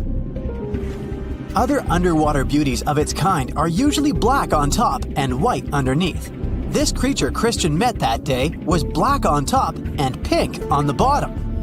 It turned out the photographer met Inspector Clouseau, the only known pink manta ray in the world living in the waters around Lady Elliot Island.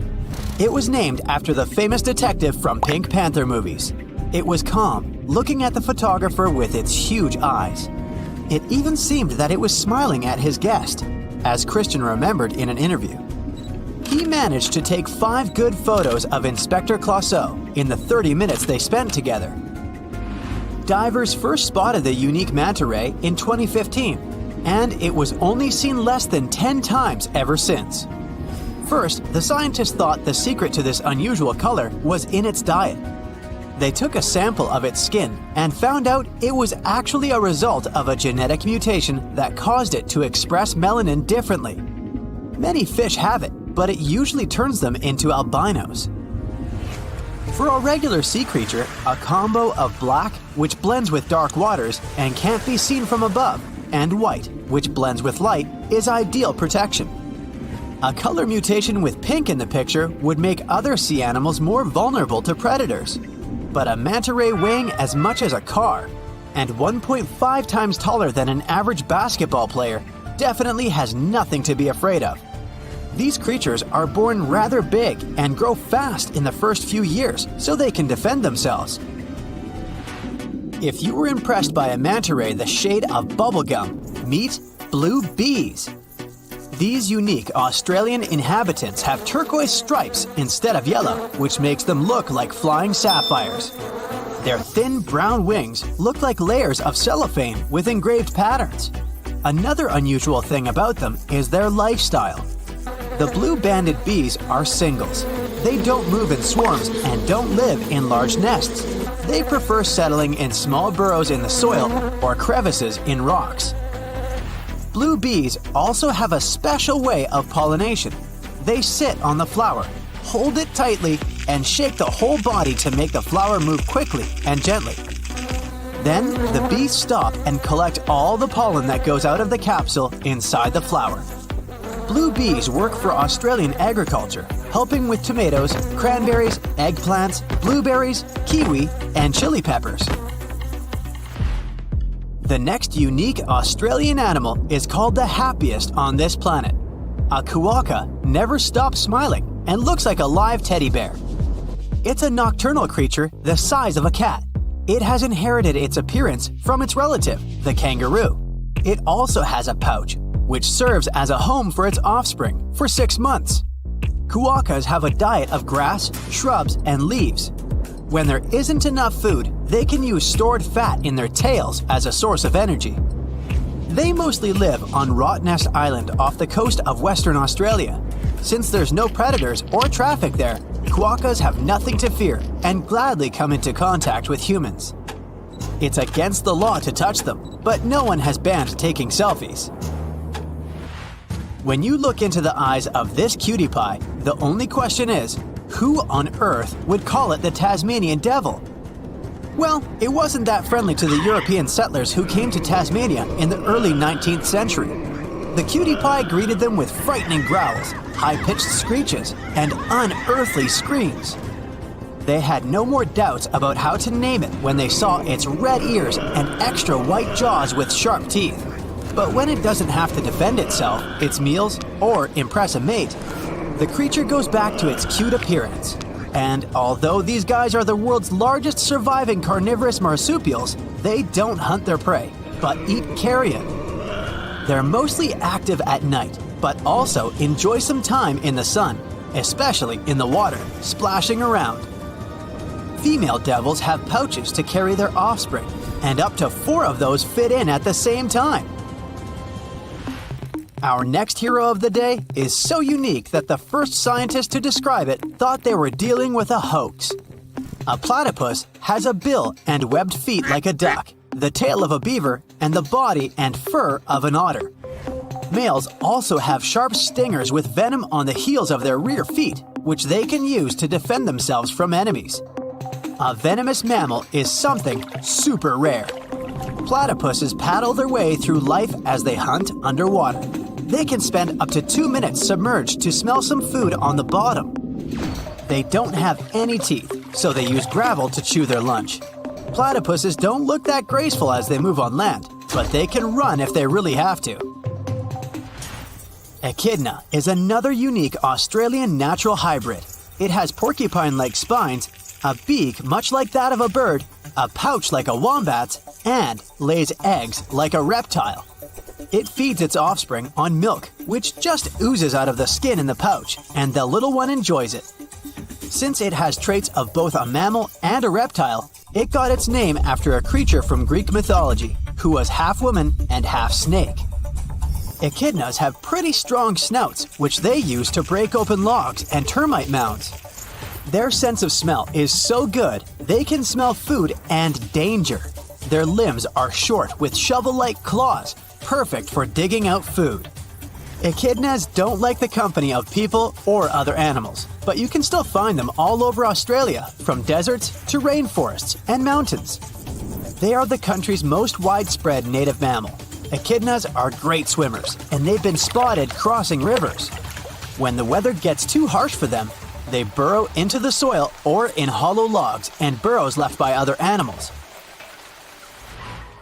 This guy, looking like a mix of a koala and a kangaroo, is a tree kangaroo. It doesn't like the company of others and hides among the trees in tropical rainforests of the mountains in Queensland, New Guinea, and nearby islands. They don't build nests and just camp on any branch they find safe. Tree kangaroos are born well prepared for this way of living, with shorter hind limbs, strong arms, and a long tail for balance to leap among the branches. They have broader feet than their ground relatives and padded soles with sharp curved claws to help them grip during climbing. Tree kangaroos are great long-distance jumpers, both between trees and from their tops. All of this makes them rather clumsy when they're on the ground. The heavy tail makes them hop funnily, leaning far forward to keep balance. They also have a cool talent for moving their hind limbs independently while walking. They spend around 60% of their lives sleeping. Sounds like a dream.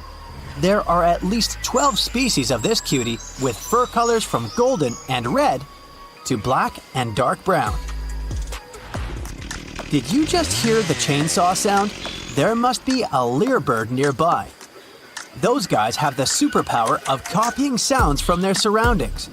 With the help of some complex muscles in its syrinx, a lyrebird can mimic camera shutters, different tools, other birds, and reportedly even human speech. It takes them up to 1 year to master this talent, and then they can use it to fool their rivals. Lyrebirds mostly hang out close to the ground and rarely fly. They got their name after the shape of their beautiful tail. It's a great mating tool as it does look like a lyre when opened. Have you ever wondered what's inside of a kangaroo's pouch? Maybe they're saving some snacks for later. Maybe it's for their house keys. Or perhaps they're used to their part-time job transporting people to work every day. The short answer is kangaroos use the pouch to carry their young, or joey. They need the bag because after a short gestation period of up to 36 days, the joey is born and crawls into the pouch for their continued development, where other mammals would not. Once he is born, it's the size of a jelly bean. Although he is deaf and blind, it has an acute sense of smell and finds its way into the warm and protected pouch. The joey will then attach itself to the mother to drink milk, where it receives nutrients, and from there it will live, grow, and develop for the outside world for the next 4 to 6 months. Once the joey develops enough, it can leave the pouch and stretch its legs to adapt to the world outside. But it will still go back to feed inside the pouch for a further 6 to 12 months. These time frames vary depending on the types of species of kangaroos. There are 4 different types. The red kangaroo, the largest of all the kangaroos and all terrestrial animals in Australia, is found throughout the mainland, though generally in deserts and open grasslands. Nicknamed the Big Red, it can stand as tall as 6 feet and weigh up to 200 pounds. The eastern grey is mainly typical of the eastern coasts. These are the second largest, with a height of 5 feet tall and a weight of up to 180 pounds. The antilopine kangaroo, the smallest of the 4, is located in the far northern tropical regions. Their height reaches up to 4 feet tall, and they can weigh as much as 110 pounds. And lastly, you'll find the western grey in the southwestern and southern areas of the continent. weighing up to 120 pounds while standing up to 4 feet tall. Of all the different sizes, their most notable ability is to leap forward in a bouncing motion, covering vast distances. The big red can cover up to a staggering 30 feet in just one bounce. Although, what makes the kangaroo so unique isn't uncommon in Australia. They share evolutionary traits with other classifications of macropods. Wallabies, wallaroos, quokkas, and pademelons are distant cousins of the kangaroo, with several species in each classification. They all come in many different sizes and live in the unique areas that they've adapted to throughout Australia and New Guinea. Although marsupials were once more common throughout the rest of the world, it's unclear where they originated. The old fossils of marsupials were found in North America, but it is clear that the marsupials slowly made their way down under and came through South America, across Antarctica, until finally into Australia.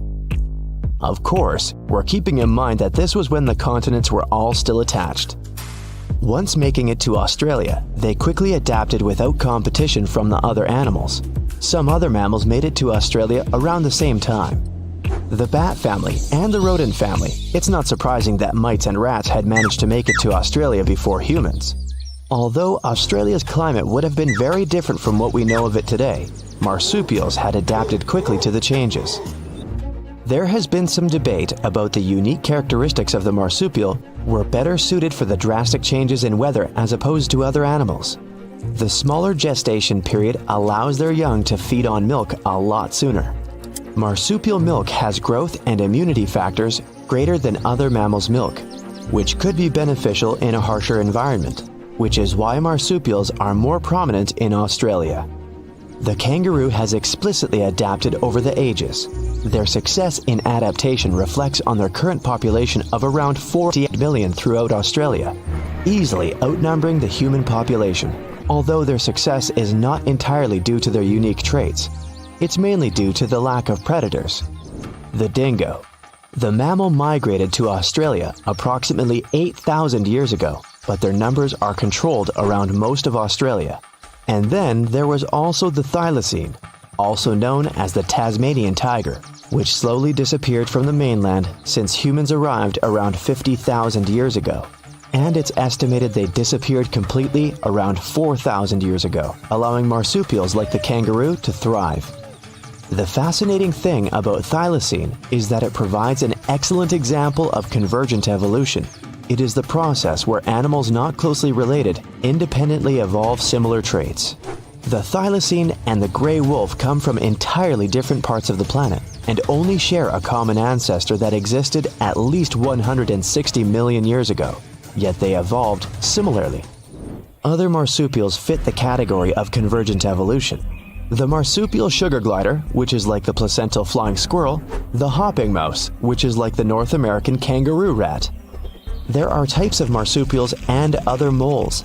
The Tasmanian devil is like the hyena and wolverine, and the wombat has resemblances to the groundhog and marmot. The possums and their cousin, the opossum in North America, has evolved to have opposable thumbs, a feature found in primates. Hedgehogs and porcupines, mammals completely unrelated to Australia, have their unique spikes, but share this similarity with the echidna. The echidna is another mammal altogether and not a marsupial. It is of the Monotreme order. The echidna is one of the only two left in the monotreme mammals. Unlike other mammals, monotremes don't produce live young, but lay eggs, of which their young, or puggle, hatches just 10 days after being laid. But like all other mammals, the puggle will drink milk from their mother. A further example of convergent evolution is with the koala, which has evolved to have fingerprints, like primates. The koala has adapted through the warming of the weather in Australia. As the climate became drier, there was a distinct change in the fauna throughout the continent. Eucalyptus trees became more prominent as they more easily adapted to drier climates. Over 70% of native forestry in Australia is currently eucalyptus. The eucalyptus leaves, or gum leaves, are deficient in nutrition. They are so low in nutritional value that they shouldn't be the main diet. But the koala took advantage of this uncontested food and adapted over time, and now they only eat them, and they'll gorge themselves up to 6 times per day. It ensures that they need to sleep up to 20 hours each day, but although they sleep a lot, they're very safe high above the eucalyptus trees. The animal world in Australia is strange as it is diverse, but even those natives in this land have their own stories that make them even more bizarre. Indigenous Australians have stories from the dream time, telling tales of weird animals that existed.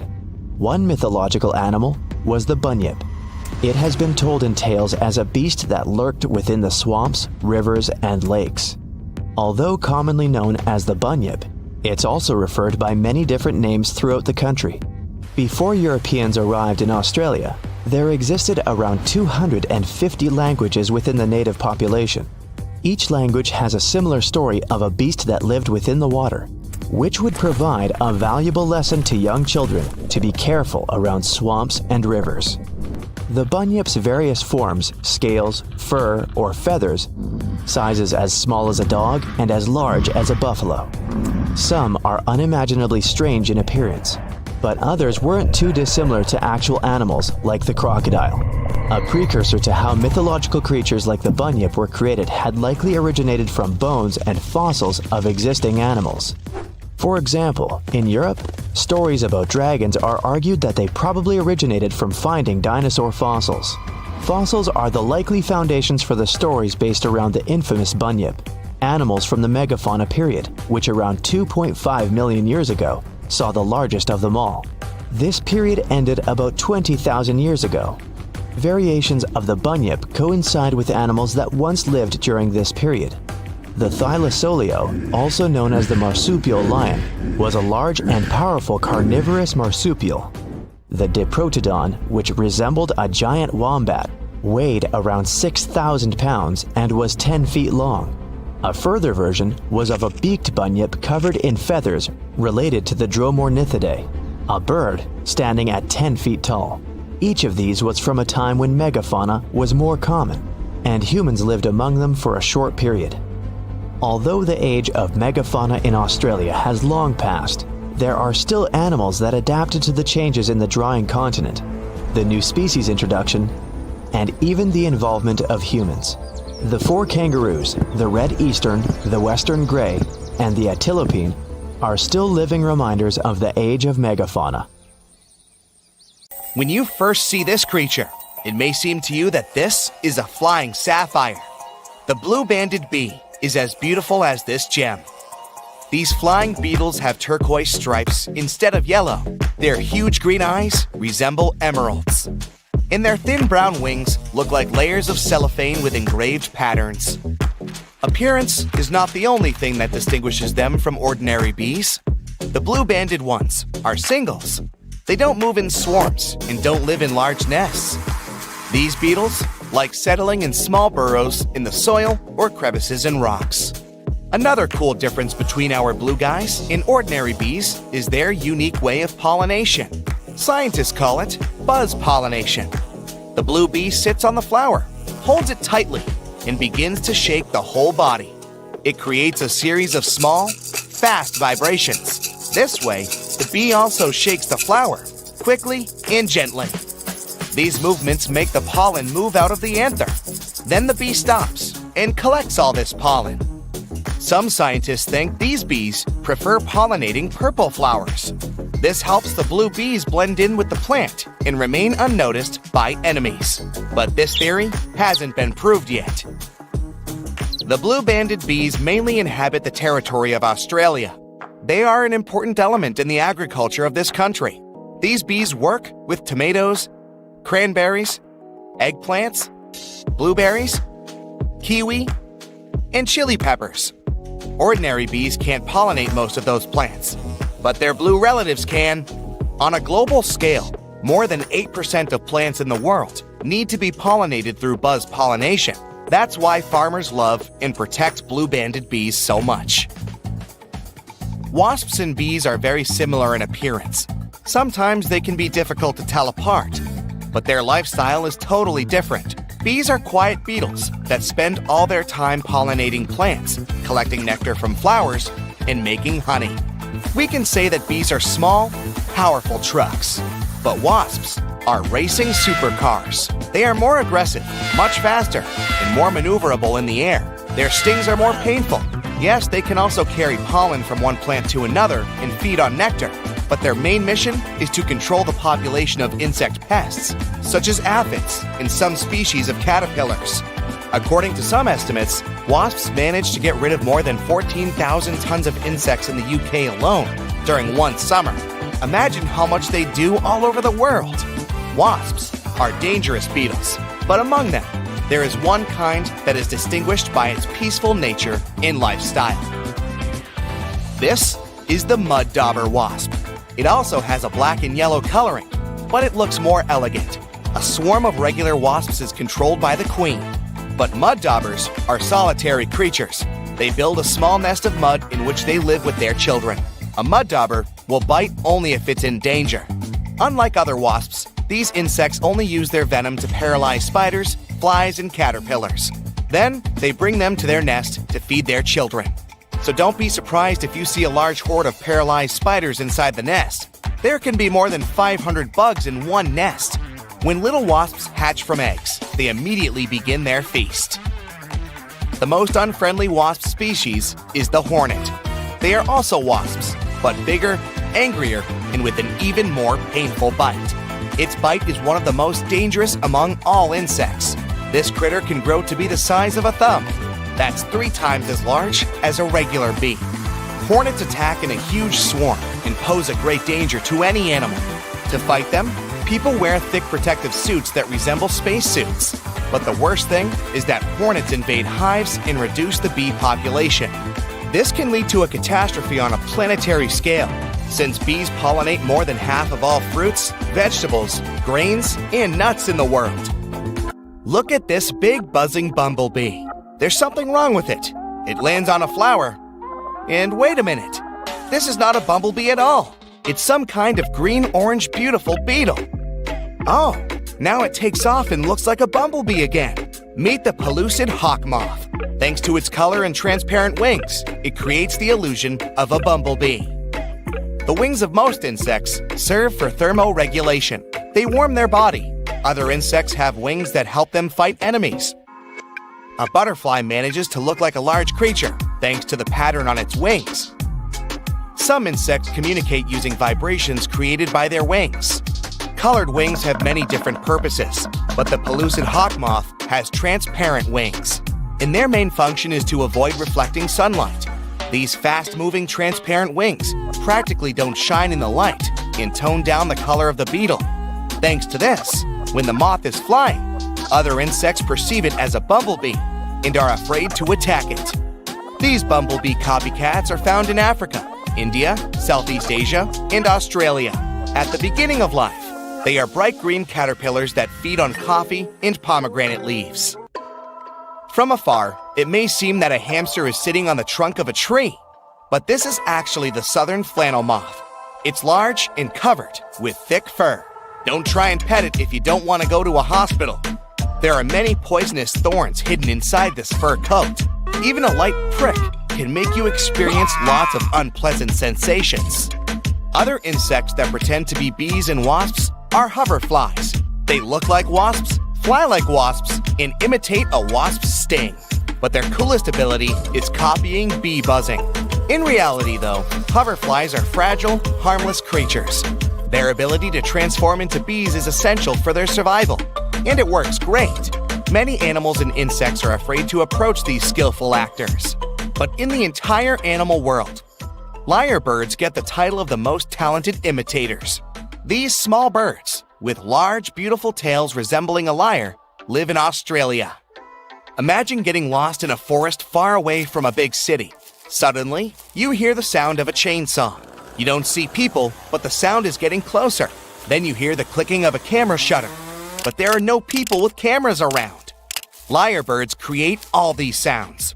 Thanks to all the complex muscles of their syrinx, they can mimic the sound of almost anything. Some people heard these birds imitating human speech. Also, they are good forest designers. Female lyrebirds build domed nests on the ground, in stumps and caves. They usually lay one egg there and take care of the baby for the first 6 to 10 weeks. Let's go down from the sky to the ocean to see other tiny creatures. Meet blue-ringed octopus. This little guy looks so small and cute. Its bright neon color and blue rings are visible from afar. The octopus can easily fit in your palm, but it's better not to touch it. Meeting a great white shark may not be as dangerous as encountering this tiny creature. It's one of the most treacherous sea inhabitants in the world because of its venom. One bite can knock down a huge African elephant. The octopus is much more dangerous than a king cobra or a black widow spider because its bite often goes unnoticed. You may not feel or see when it stings you, and when you realize that something is wrong, it may be too late. Also, there's no antidote to the blue-ringed octopus's venom. The creature's salivary glands are home to bacteria that produce this venom. The same substance is found in the venom of pufferfish. When it enters the human body, it paralyzes the entire nervous system. The lungs stop contracting to supply the body with oxygen. The only good news is that this octopus is unlikely to attack first. The last recorded case when this creature charged at people was in the 60s. The blue-ringed octopus lives in the Pacific and Indian Oceans, from the coast of Japan to Australia. They spend most of their time in tide pools and coral reefs. Now we move to the hot sands of the southeastern U.S. states. You can find fire ants here. Outwardly, they don't differ much from regular bugs. But people call them fire ants because of their bite. Their poison resembles a flame. You're likely to feel the bite site burning. Therefore, it's better not to touch them and go away before any of these ants crawl into your pants. In Asia, there's a bridge that is way longer than you'd think should even be possible. The HZMB stretches 34 miles over open water, which makes it the longest sea bridge in the world. So if something this massive can make it across rough waters, why can't New Zealand just build a bridge between its two main islands? After all, we're talking about a distance of just 14 miles. And a bridge like that could seriously change life for both locals and tourists. People could just hop in a car and drive from Wellington to Picton.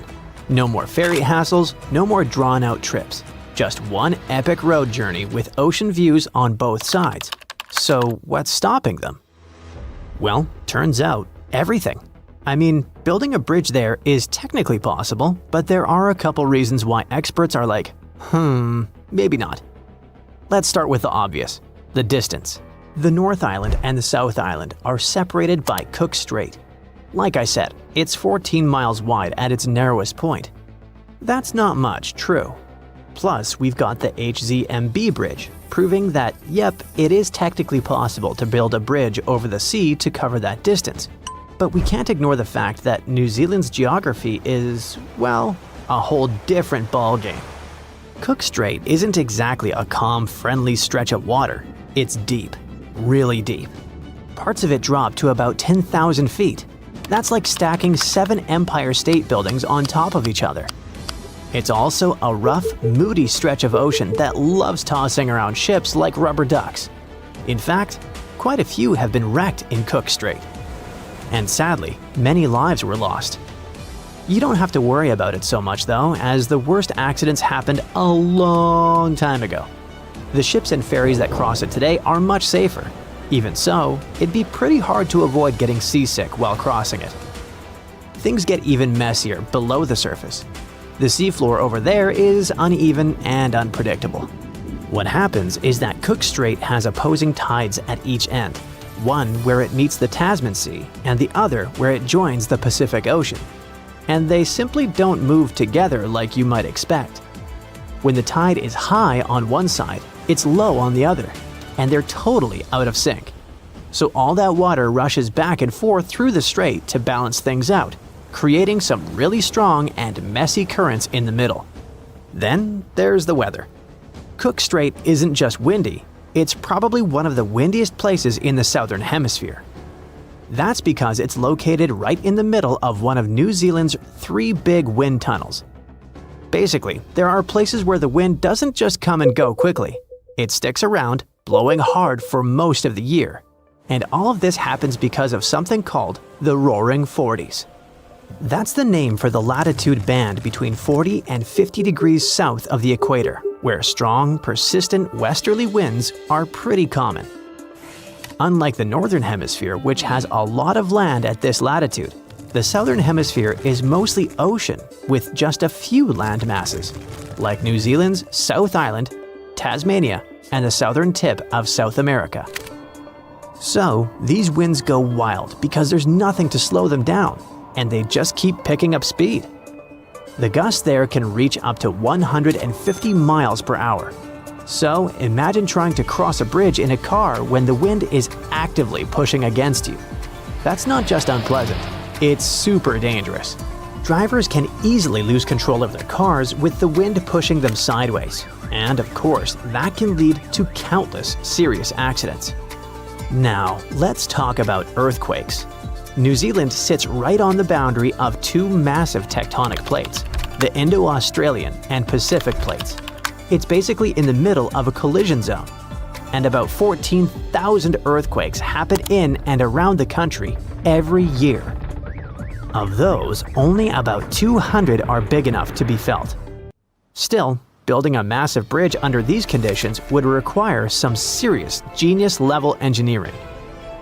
With all that in mind, we can safely say that the whole bridge idea is off the table. But how about an underwater tunnel? Yep, that could work.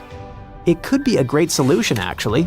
No wind, no bad weather, and no earthquakes to deal with. There are a bunch of other advantages too. First, it would dramatically reduce travel time, cutting down the 3 to 4 hour sailing trip between the North and South Islands. That same journey would probably only take about 40 minutes. Then people wouldn't have to stress about all the ferry cancellations and delays because of bad weather. And most importantly, it's doable. I mean, look at the Channel Tunnel. It's an undersea tunnel connecting southern England and northern France. Japan did something similar with the Seikan Tunnel, which connects the islands of Honshu and Hokkaido. They are both huge projects, serving pretty much the same purpose. So why on earth isn't New Zealand already building this tunnel? Well, for the same reason we don't all live in luxury treehouses with personal robots: money. Estimates vary, but some experts think a project like this could cost anywhere from $10 to $20 billion. To cover that kind of cost, they'd probably need to charge tolls for the next 100 years. And trust me, those tolls wouldn't be cheap. Other experts think it could actually cost more than that. Because you see, we have to consider all the extra infrastructure. The narrowest point of Cook Strait is between the North Island and Arapawa Island. That's one of the long, mountainous regions in the Marlborough Sounds, which is pretty remote. So it's not just about the cost of the bridge or tunnel itself, it's also the access roads, safety systems, maintenance, and evacuation plans. You can't just build a huge underwater tunnel and not plan for the occasional emergencies. And what would it actually be used for? Sure, there are people who travel between the islands. About 1 million passengers take the ferry every year. But that's not exactly the kind of traffic that justifies the most expensive infrastructure project in the country's history. Earlier, we talked about how England and Japan have similar underwater tunnels. But there's something to consider. The United Kingdom has a population of 69 million. Japan has even more, with around 123 million people. And in New Zealand, they've only got 5 million residents to pay for this project. So could they have a tunnel under Cook Strait? Sure they could. Should they? Probably not. If you don't want to fly, the only other way to travel between the islands is by ferry. It's not ideal, but hey, it works. New Zealand has a total of 5 ships that transport people and vehicles across the islands. For tourists who aren't in a rush, it's perfect. You can cross the islands while taking in some of the most stunning views and spotting amazing wildlife. You'll start your trip in Wellington, and right from there, you'll see the rugged North Island coastline as you head out into open water. You might see different seabirds like gulls and terns, and as you get closer to the South Island, you might spot some gannets. If you're lucky, you could also catch a glimpse of the seal colonies off the coast. During the last hour of the trip, the ferry will slow down, giving you plenty of time to enjoy the green hills and calm waters. You will also approach Queen Charlotte Sound, a spot known for its wildlife. so keep an eye out for orcas, playful dolphins, and even penguins. Honestly, having a ferry instead of a tunnel might not be so bad after all. Scientists discovered something Atlantis-like near Australia. There used to be an entire continent that's now underwater. Here's what happened to it. Around 70,000 years ago, during the last ice age, there was a huge landmass called Sahul. It was located in the southwestern Pacific Ocean. This ancient supercontinent connected what we now know as Australia, New Guinea, Tasmania, and the Aru Islands into one giant piece of land. Imagine lush tropical rainforests surrounded by beautiful mountains. Sahul's tallest mountains were in the New Guinea highlands, with peaks reaching over 13,000 feet. This beautiful place was home to a variety of unique animals, most of which were pouched creatures. But back then, they weren't just koalas and kangaroos. Sahul was filled with different types of grazers, burrowers, scavengers, and predators. It was home to a huge diprotodon, a powerful hunter Thiosolio, and a horrifying megalania, a creature that's much larger than any living lizard today. It was a unique place because the rest of the world was filled with placental animals at the time, like wolves, elephants, and humans. In Sahul, the only normal mammals were bats and rodents. But not all its parts were the same. The Timor, Arafura, and Carpentaria regions were covered by hot savanna and dry forests. It looked kinda like modern Australia, hot air deserts with scrubland, steppe, and temperate forests along the eastern coast. Back then, people were migrating all across the world. They made an incredible journey from Southeast Asia to Sahul and first arrived here from 60 to 45,000 years ago. They mostly traveled by foot and crossed the sea using bamboo rafts and simple boats. They came there from an ancient landmass called Sunda, which includes parts of Southeast Asia. They traveled across a series of islands known as Wallachia and eventually spread across Sahul. And it wasn't a small journey. Sahul was huge, around 4.1 million square miles. That's bigger than the USA or Canada. It stretched from the equator to around the southern part of New Zealand. So they arrived in what is now Australia and became Australia's first people. Scientists think that Sahul had a population of 500,000. We've discovered cave paintings that date back around 40,000 years. It's a hunting scene depicting an anoa, or miniature buffalo, facing figures of humans and animals. Researchers are trying to figure out how these early settlers moved across Sahul and where we might find archaeological evidence of their journey. To do this, they created a landscape evolution model. The simulation showed how Sahul changed between 75,000 and 35,000 years ago. It showed potential migration routes and archaeological sites. Humans likely traveled along coastlines and rivers. But how did Sahul get submerged off the coast of Australia, similar to the mythical Atlantis? During the last ice age, much of the Earth's water was locked up in large ice sheets and glaciers. The sea levels were much lower than they are today. After that, the global temperatures increased. The ice sheets melted and the sea levels rose, flooding the land bridges that once connected different parts of Sahul together. About 8,000 years ago, New Guinea separated from mainland Australia, and then, about 6,000 years ago, Tasmania did the same. We still can explore the underwater parts of Sahul thanks to new technology. Divers explore and collect samples directly from the ocean floor. Underwater drones can go to places that are too deep or dangerous for humans to explore. And with sonar mapping, scientists use sound waves to create maps of the ocean floor. It's like using an echo to see what's underwater. The sound waves bounce off the seabed and come back, helping us create a picture of what it looks like. Deep underwater, archaeologists have found stone tools and other artifacts. They also discovered fossils of animals like Diprotodon and Thylasolio. By studying the underwater terrain of Sahul, they learned about the ancient rivers, lakes, and coastlines that existed during the Ice Age. But Sahul isn't the only underwater continent. Sahul isn't the only hidden gem of Southeast Asia. Take Sundaland, a place made up of Sumatra, Java, Borneo, and some other islands. This place was crazy huge during the Ice Age, but now almost fully underwater. Almost, but not entirely. The parts above the ocean are teeming with life. If you like birds, check this place out. It has almost a fifth of the world's bird species. You can spot colorful birds like the Java hawk eagle and the Bali starling among the lush forests. It's also a home to a fourth of Earth's fish species.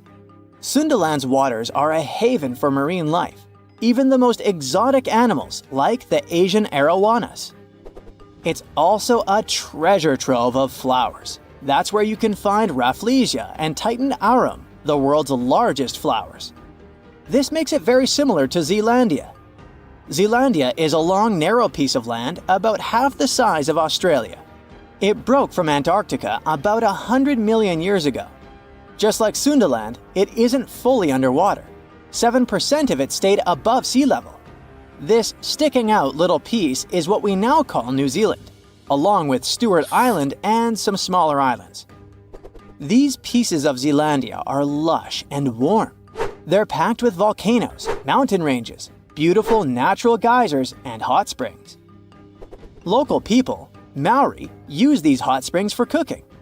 People place corn, eggs, and vegetables in baskets and lower them directly in the hot springs. Sometimes they cook food in a pit oven using heated rocks. Another hidden world is known as Argoland. This mysterious landmass was once part of Australia, back when dinosaurs chilled around. It drove scientists crazy for decades. They knew it existed because it left a huge stretch on the ancient seafloor, the Argo Abyssal Plain. About 155 million years ago, it broke off from Australia, saying bye-bye. The continent drifted somewhere north, and when it reached Southeast Asia, it just vanished. Scientists had no idea where it went, but recently they finally found its remains. Turns out, poor Argoland's lower parts started drowning into the Sunda Trench, a horrifyingly deep oceanic pit. The Earth's crust sunk into the mantle. Meanwhile, the upper parts of Argoland were pushed upward, grabbing the younger rocks on land. Because of this, Argoland broke apart into a bunch of smaller pieces. These pieces formed parts of Borneo, Java, Sulawesi, and other regions. The remains are buried under Indonesia and Myanmar. Imagine a colossal landmass the size of Greenland, Greater Adria. Its journey began about 240 million years ago when it broke away from the supercontinent Gondwana. It started moving north, and after 100 million years of enjoying the warm seas, it suddenly crashed into Europe and shattered into pieces. Most of these pieces went deep into the Earth's mantle, but some were scraped off and became part of mountain ranges like the Alps. Today, the remnants of Greater Adria are scattered across more than 30 countries, from Spain to Iran. That's why they're hard to look for. Seychelles was also once part of Gondwana. Yep, these idyllic islands are sitting atop of the ancient continent. We know a lot about it because of its fascinating granite outcrops. 100 years ago, Alfred Wegener discovered continental drift, but no one believed him. These granite outcrops helped him prove that he's not crazy and that tectonic plates really are moving. The Seychelles broke off from India and Madagascar and eventually became a sad loner in the Indian Ocean. This probably happened because of some insanely active volcanoes in the Deccan Traps. But now the islands are home to unique species both on land and in the coral reefs nearby. Mauritius broke off from India after the dinosaur wiping. Along its journey, it stretched into a long ribbon-like shape and also broke into pieces. Now it's all scattered beneath the Indian Ocean. Scientists stumbled upon this lost land by studying tiny ancient crystals called zircons. These zircons are like time capsules. They date back an astonishing 660 million to 2 billion years. That's even older than Mauritius itself. These ancient crystals hinted that there's another Atlantis somewhere nearby. Turns out there are hidden continents all around the world, and maybe we'll discover more of them in the future. What do you think is one of the most dangerous animals in the world? It's not a venomous snake or a formidable tiger, not a ferocious grizzly bear or a giant crocodile. An extremely dangerous creature that can destroy entire species of animals and can cause ecological imbalance around the world is the cane toad. It doesn't look scary and aggressive. It won't attack you or any predatory animal. It spends its time among grass and swamps, hunts insects and croaks. It has many enemies among predators, herons, lizards, and others. And look, the crocodile is swimming up to the toad and grabs it with its powerful jaws. Lunch is ready. But watch what happens next. The crocodile feels very bad. It loses its strength and lies on the grass, not breathing. Call it terminal indigestion. The fact is that the cane toad is a highly poisonous amphibian. It has parotoid glands between the shoulders from which it secretes a dangerous toxin. As soon as it gets into the stomach of any animal, it causes irreversible reactions in the whole organism. Animals that have eaten cane toads rarely survive. And now imagine there are 1 million toads like that, and each of them is an attractive lunch for predators. This creature is native to South and Central America, but became most famous after it caused an environmental disaster in Australia. It all started in 1935 when people brought cane toads to fight the cane beetle. These insects were spoiling sugarcane crops in the northern part of the country. Farmers thought the imported toads would quickly get rid of the pests, but far from getting help, Australia received even more damage. The first problem was that toads didn't hunt bugs. Well, that would have been nice to know beforehand. Insects lived on the tall stalks of reeds, and toads couldn't jump as high, so toads would feed on other insects and multiply rapidly. Initially, about 100 reed toads were brought. Farmers managed to breed more than 2,000 of these animals and release them into the fields. The amphibian population grew to 200 million in less than 85 years. They flooded Australia and caused a decrease in the population of those predatory animals that fed on them. Unfortunately, the local fauna didn't manage to develop immunity to the toad poison. The invasive toads would wander all over the northern part of the continent, spreading at a speed of 30 miles per hour and causing damage to all the biological environments they came across. Locals said they had witnessed birds falling from the sky after eating toads. These jumping animals are dangerous for those who eat and touch them. Any animal that licks or bites a toad will immediately receive a measure of poison hazardous to their health. The endurance of toads escalates the problem. They can withstand nearly any weather conditions and can breed anywhere. You can hear them croaking in tropical forests, coastal thickets, and even among dunes. They deal with cold temperatures and heat and eat everything in their path. They're not picky when it comes to food. Amphibians feed on live insects, carrion, and waste. But the most crucial problem is the speed of their reproduction. Female cane toads lay from 8 to 30,000 eggs twice a year. Within 3 days, tiny tadpoles hatch from the eggs. They swim in the water for 20 weeks, then become toads. Their life expectancy is from 5 to 10 years in the wild. Bad weather conditions, predators, drought, and anything else can't stop them. People don't know what to do with them either. The only chance to save other animals is to teach them not to eat toads. Scientists cook sausages from cane toads with a small concentration of poison inside. They gave this food to monitor lizards, freshwater crocodiles, and other predators so they could recognize the taste of the toad. Animals were slightly poisoned by the toad sausages and remember that anything with this smell was dangerous. Scientists hope they won't approach the toads after smelling them. Amphibians have destroyed most of the biodiversity in the northern part of the country, and now they're rapidly moving to Western Australia. Scientists hope their plan saves animals, but what to do next? Perhaps nature can offer a solution to the problem. Some predatory animals may become immune to toad toxins, but it's unknown when this will happen. Invasive toads are quite a severe problem for ecology, but they look harmless. And how about invasive pythons? In the Everglades in Florida, Burmese pythons threaten the local wildlife. Giant crawling monsters have become the dominant species, displacing their alligator enemies from the swamps.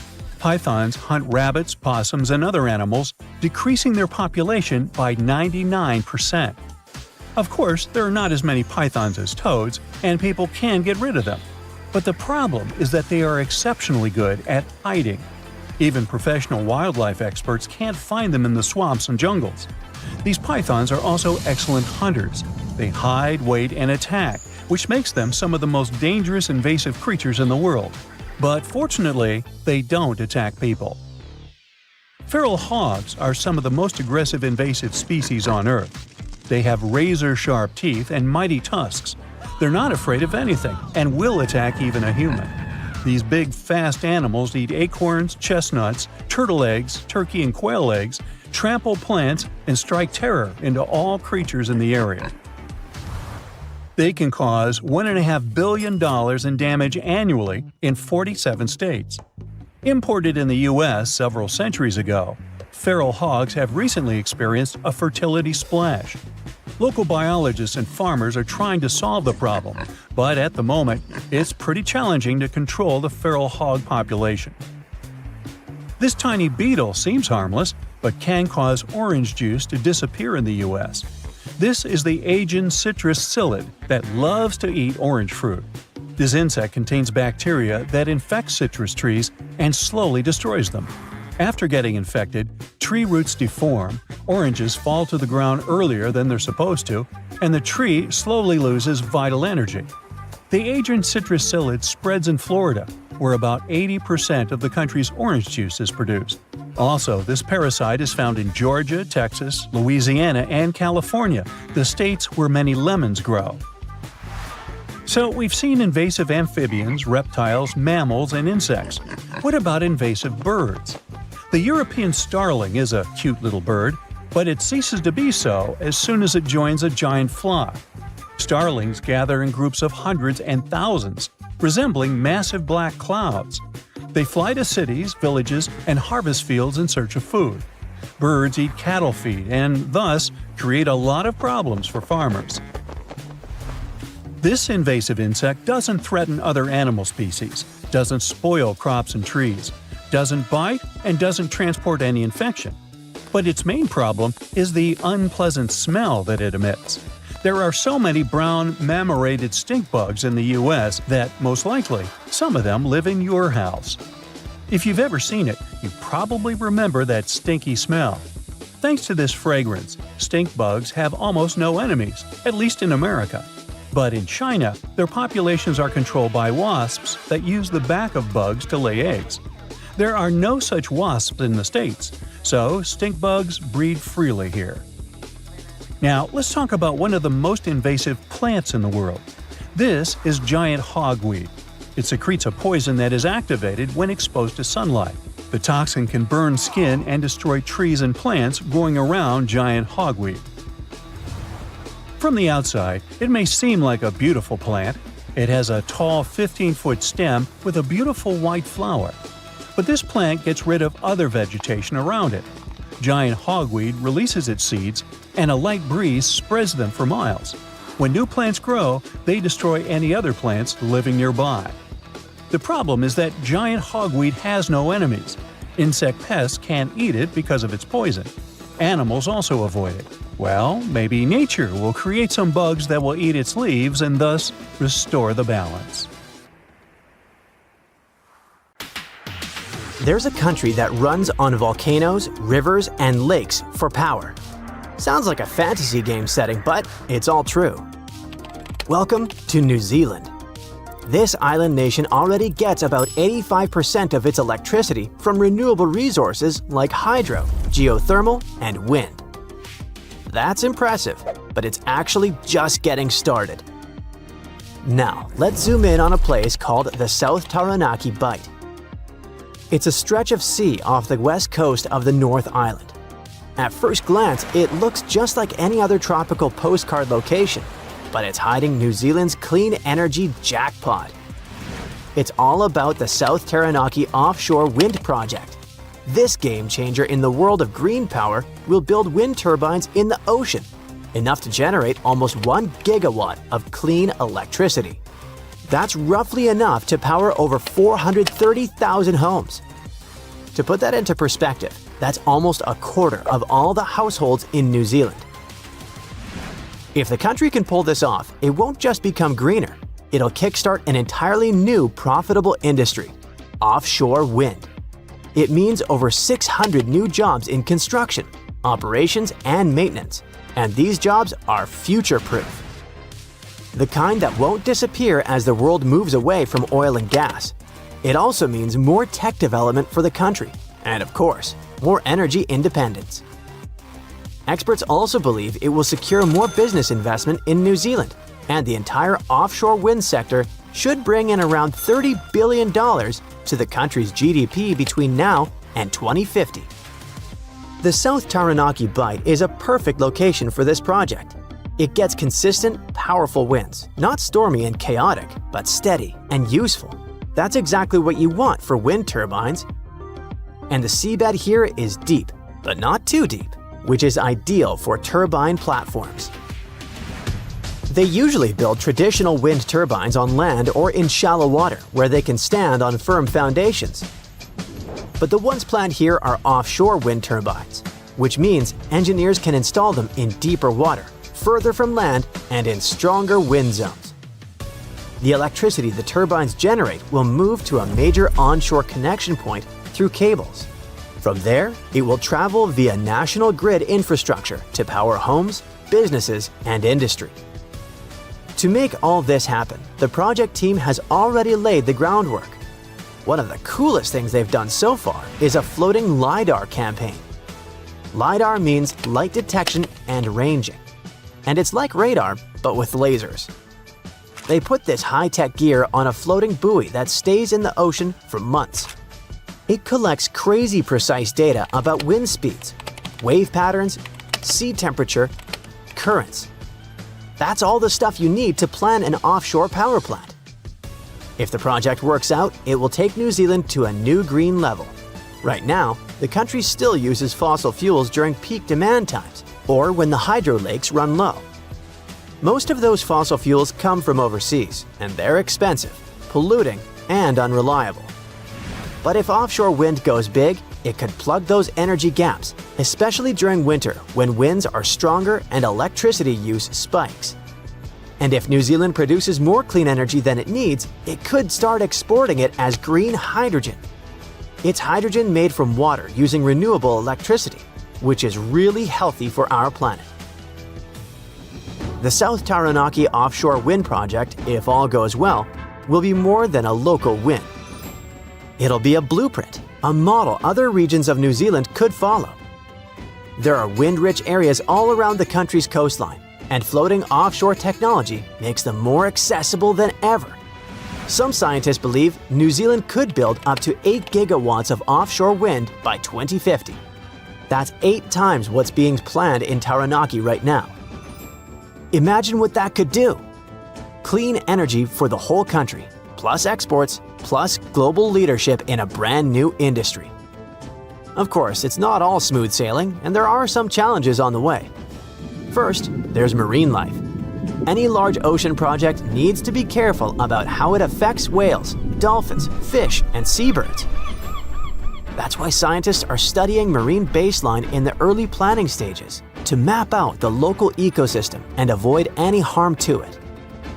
They've already started this process in the Taranaki Bight and are gathering information so turbines can be placed where they'll do the least damage. There's also a high cost. Offshore wind is more expensive than onshore right now, but costs are dropping as the tech improves and scales up. Plus, the long-term benefits, cleaner air, local jobs, energy security, make it worth it. And then there are potential problems with authorities, local tribes, iwi, and the community. They all must support the project for it to become a reality, and it's not always working out. For example, when a 34-page review article about the risks of the wind farms for the environment came out, local authorities were reviewing it. But if everything goes well, construction in the South Taranaki Bight could begin in the late 2020s. Iceland is a great example of a country where green, renewable energy works and rules. 9 out of 10 homes in this country stay warm thanks to underground geothermal heat. Thanks to its wild geology with volcanoes, hot springs, and glaciers, Iceland is packed with natural energy. It sits right on a super active part of the Earth's crust, where 2 tectonic plates meet. That's why it has so much geothermal power and hot water just bubbles up from below. Glaciers cover 11% of the country, and when they melt in the warmer months, they feed rivers that flow down from the mountains. That water's energy is turned into hydropower. Plus, Iceland also has lots of wind power potential. They just haven't tapped into it much yet. The only major thing still using fossil fuels in Iceland is transport, like cars and planes. But it wasn't always this way. Not long ago, Iceland relied mostly on imported oil and coal, especially before the 1970s.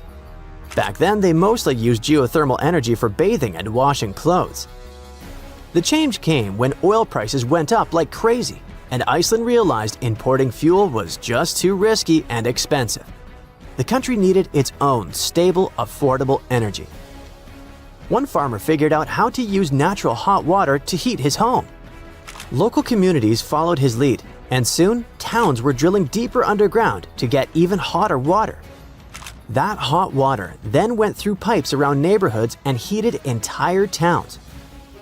It worked so well that the authorities set up a special fund to give out loans for geothermal drilling.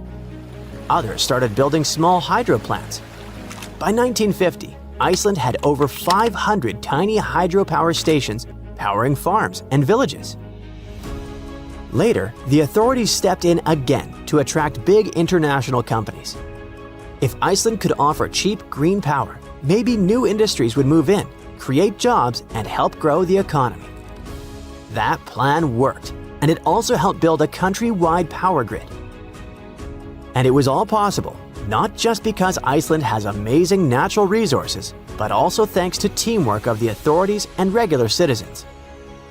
A lot of countries today face the same problems. Nepal, for example, has tons of hydropower potential, but needs investment. Countries in East Africa have loads of underground geothermal energy, but not enough training or tech to use it. Iceland has been sharing what they know for decades. Since 1979, over 1,000 people from other countries have gone there to study geothermal energy. Icelandic companies have helped build geothermal systems in more than 50 countries, including the world's biggest one in China, which now heats homes for over 1 million people. And you don't even need volcanoes to use geothermal energy. New technology means you can use lower temperatures to heat and cool buildings. Paris, for example, has one of Europe's largest geothermal heating systems.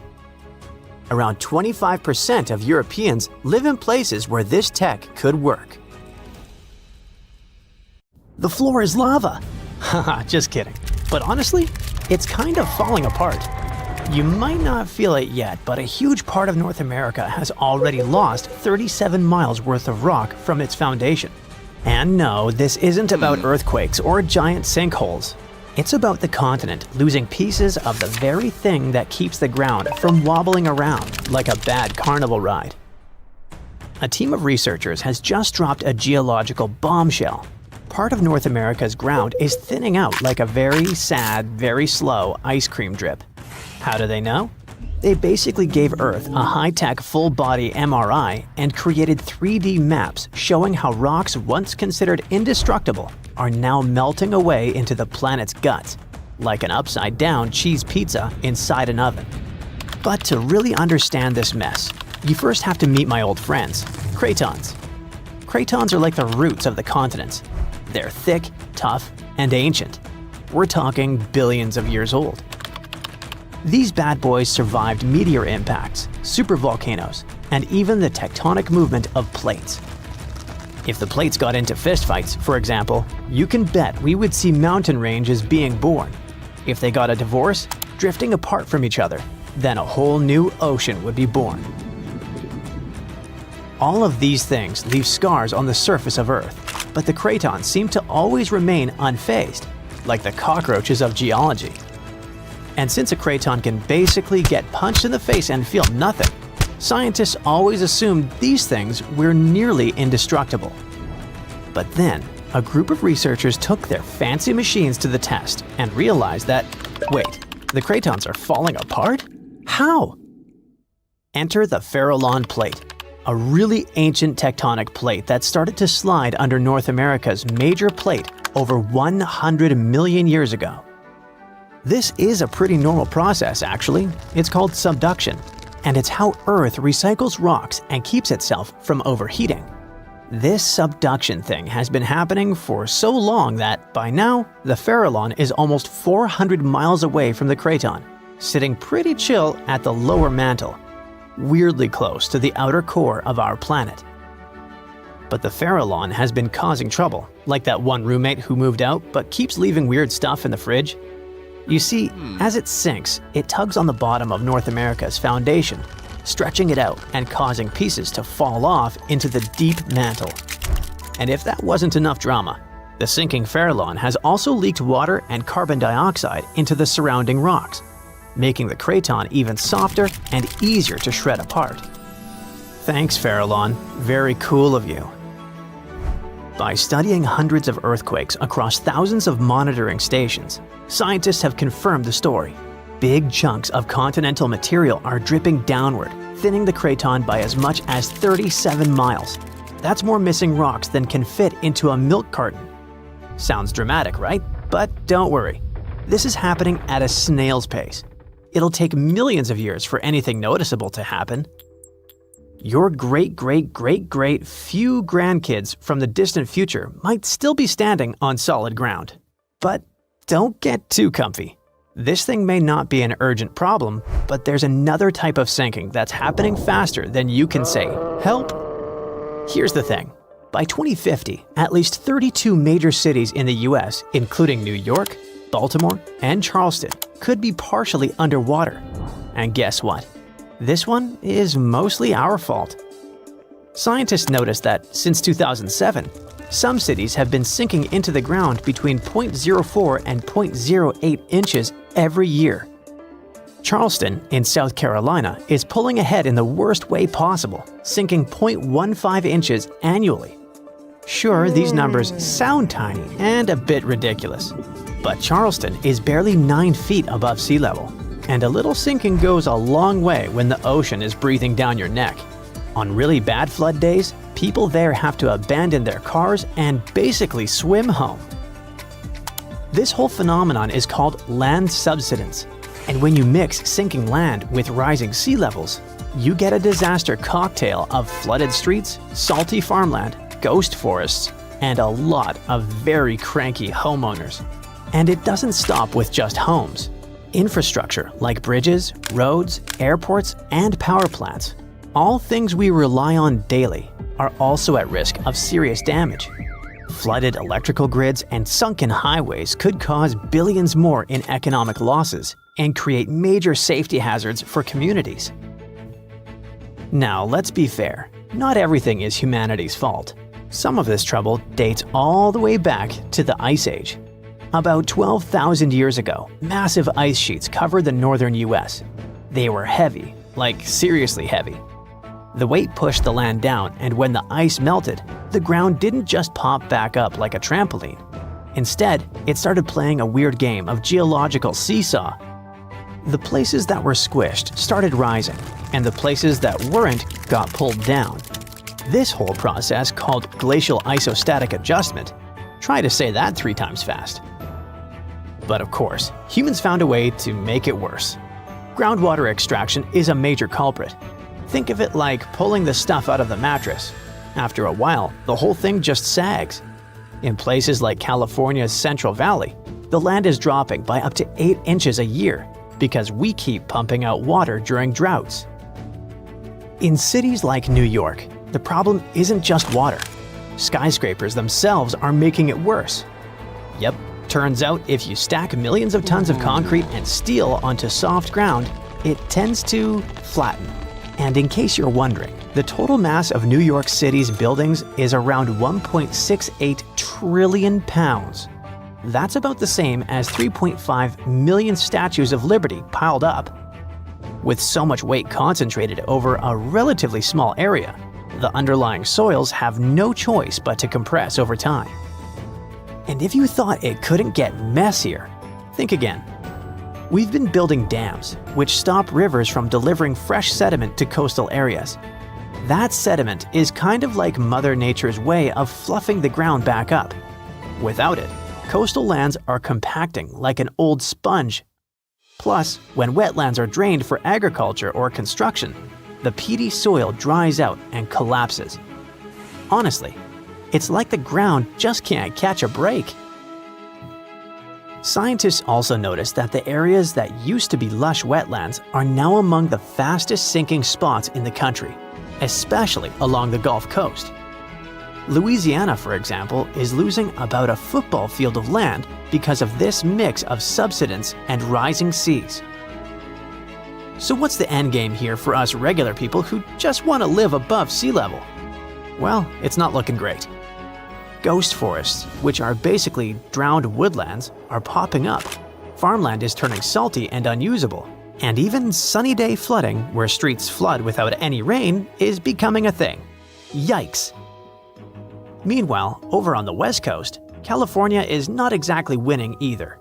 San Francisco and Los Angeles are both sinking, which means that rising sea levels could hit them twice as hard and twice as fast. In some places like the Palos Verdes Peninsula, the ground has been sinking so fast, people over there might as well live like moles. So, is America turning into the next Atlantis? Probably not next week, but without serious action, like cutting back on groundwater pumping and planning smarter cities, at least 500,000 people are in serious danger. And the housing damage could easily rack up a jaw-dropping $109 billion by 2050. In the end, while North America isn't about to sink like a poorly made souffle, it's definitely showing some cracks in the crust. So maybe let's ease up on groundwater pumping, rethink how and where we build, and invest a little more in keeping our feet dry. After all, if the floor really does become lava someday, we're gonna wish we had at least fixed the leaks first. See how the Antarctic Peninsula looks just like South America, but upside down? This isn't just a coincidence. It's the ghost of a 30-million-year-old breakup. These continents were once connected, but their divorce gave birth to an ocean current so powerful, it was capable of completely freezing Antarctica and shaping its landscape. Here's how it went down.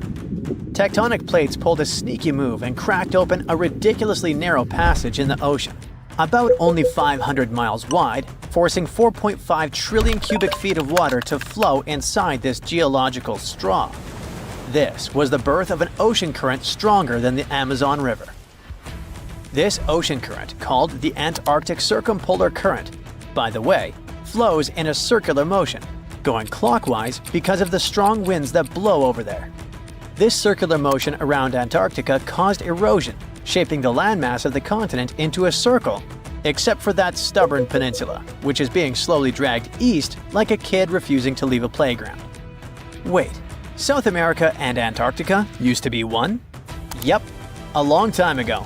South America, Australia, and Antarctica were all part of a supercontinent called Gondwana, which also included Africa at some point. Back then, South America and Antarctica used to be basically joined at the hip by a land bridge called the Antarctic Land Bridge, which just so happened to be a lush green forest and also a great dinosaur highway. Yeah, you heard it right. Dinosaurs. A 95-million-year-old dino, whose name I can't pronounce, sorry, was discovered in Australia, and scientists found out it had actually been a distant cousin of Argentina's Sarmientosaurus. Same jaw, same chisel teeth, same everything. These guys were like identical twins, separated by an ocean. How? Because back then, Antarctica wasn't a frozen wasteland. It was a temperate rainforest, like Oregon, making it a pretty nice travel route for a dino family. But the land bridge wasn't just for dinosaurs. About 40 million years ago, the ancestors of Australia's marsupials waddled to the land down under all the way from South America. taking the Antarctica route, another proof that these continents used to be connected. Things remained somewhat peaceful for the dinos and the marsupials until Earth's ground started moving. This is what a German scientist called the continental drift theory, back in 1912. Our German friend here basically looked at the coast of South America and went, "Hey, this looks like it could fit into the coast of Africa." Like a scientific Sherlock Holmes, he noticed what others had overlooked for centuries. The continents were clearly pieces of a larger puzzle. And he was right. Here's the deal. Planet Earth is made of many layers of rocks and metals, like a cosmic onion. The outermost layer, the lithosphere, is divided into pretty solid tectonic plates that move atop a layer of softer, somewhat molten rocks, like slippery ice. This is why the plates move. In fact, they've been rearranging Earth's face for billions of years, with supercontinents forming and breaking apart in cycles, like a slow-motion game of bumper cars. This movement might be pretty slow since most tectonic plates only move 0 to 3.9 inches every year, except for the Nazca plate, racing ahead at 7.8 inches, about as fast as your hair grows. But don't let their snail's pace fool you. These shifting slabs are the ultimate planet shapers. Their slow dance gives us everything from earthquakes that build mountains, like the Himalayas, to rifts that birth oceans like the Atlantic.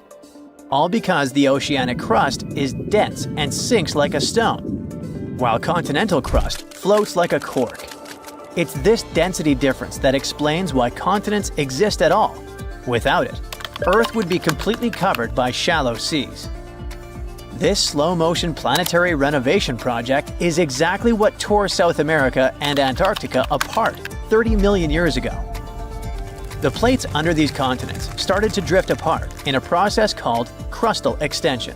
It's like the lithosphere was pizza dough being slowly stretched until it thins and splits.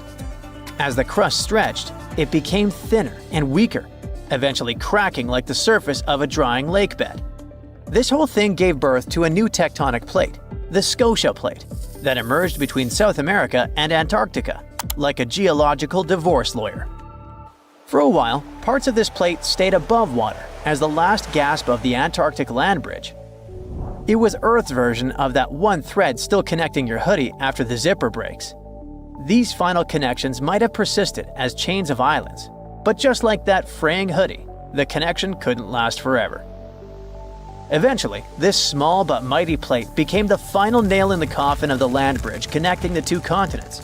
Just like all the tectonic plates, this one was also on the move. As it expanded eastward, it opened a new passage of water called the Drake Passage, slowly covering the Antarctic land bridge with ocean water. The process was like pulling open elevator doors, at first just a crack, then wider and wider until the connection was completely broken.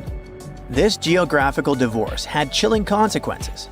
The new Drake Passage allowed the Antarctic circumpolar current to form, creating an endless loop of cold water that isolated Antarctica, shaped its land, and even cooled the entire planet. This current acts like a wall around Antarctica, blocking warm water and invasive species while regulating global climate. Eventually, Antarctica turned into an icebox that is 98% covered in ice sheets, and that holds about 61% of Earth's fresh water. Nowadays, this continent holds the title of the windiest, driest, and iciest place on Earth. It's a frozen desert where temperatures plunge below -128.6 degrees Fahrenheit, cold enough to freeze your breath mid-air. A layer of ice there can be more than a mile thick, and it expands even further in winter to cover an area larger than the continental United States. Today, if you want to travel to Antarctica, the quickest sea route is through the Drake Passage, a 500-mile-wide body of water that is narrow enough for the winds to scream across thousands of miles, transforming into monstrous waves that can tower up to 49 feet, though calm days create waves only 13 to 16 feet high. Still twice as tall as Atlantic waves, mind you. This is probably why sailors call this stretch of ocean the Drake Shake.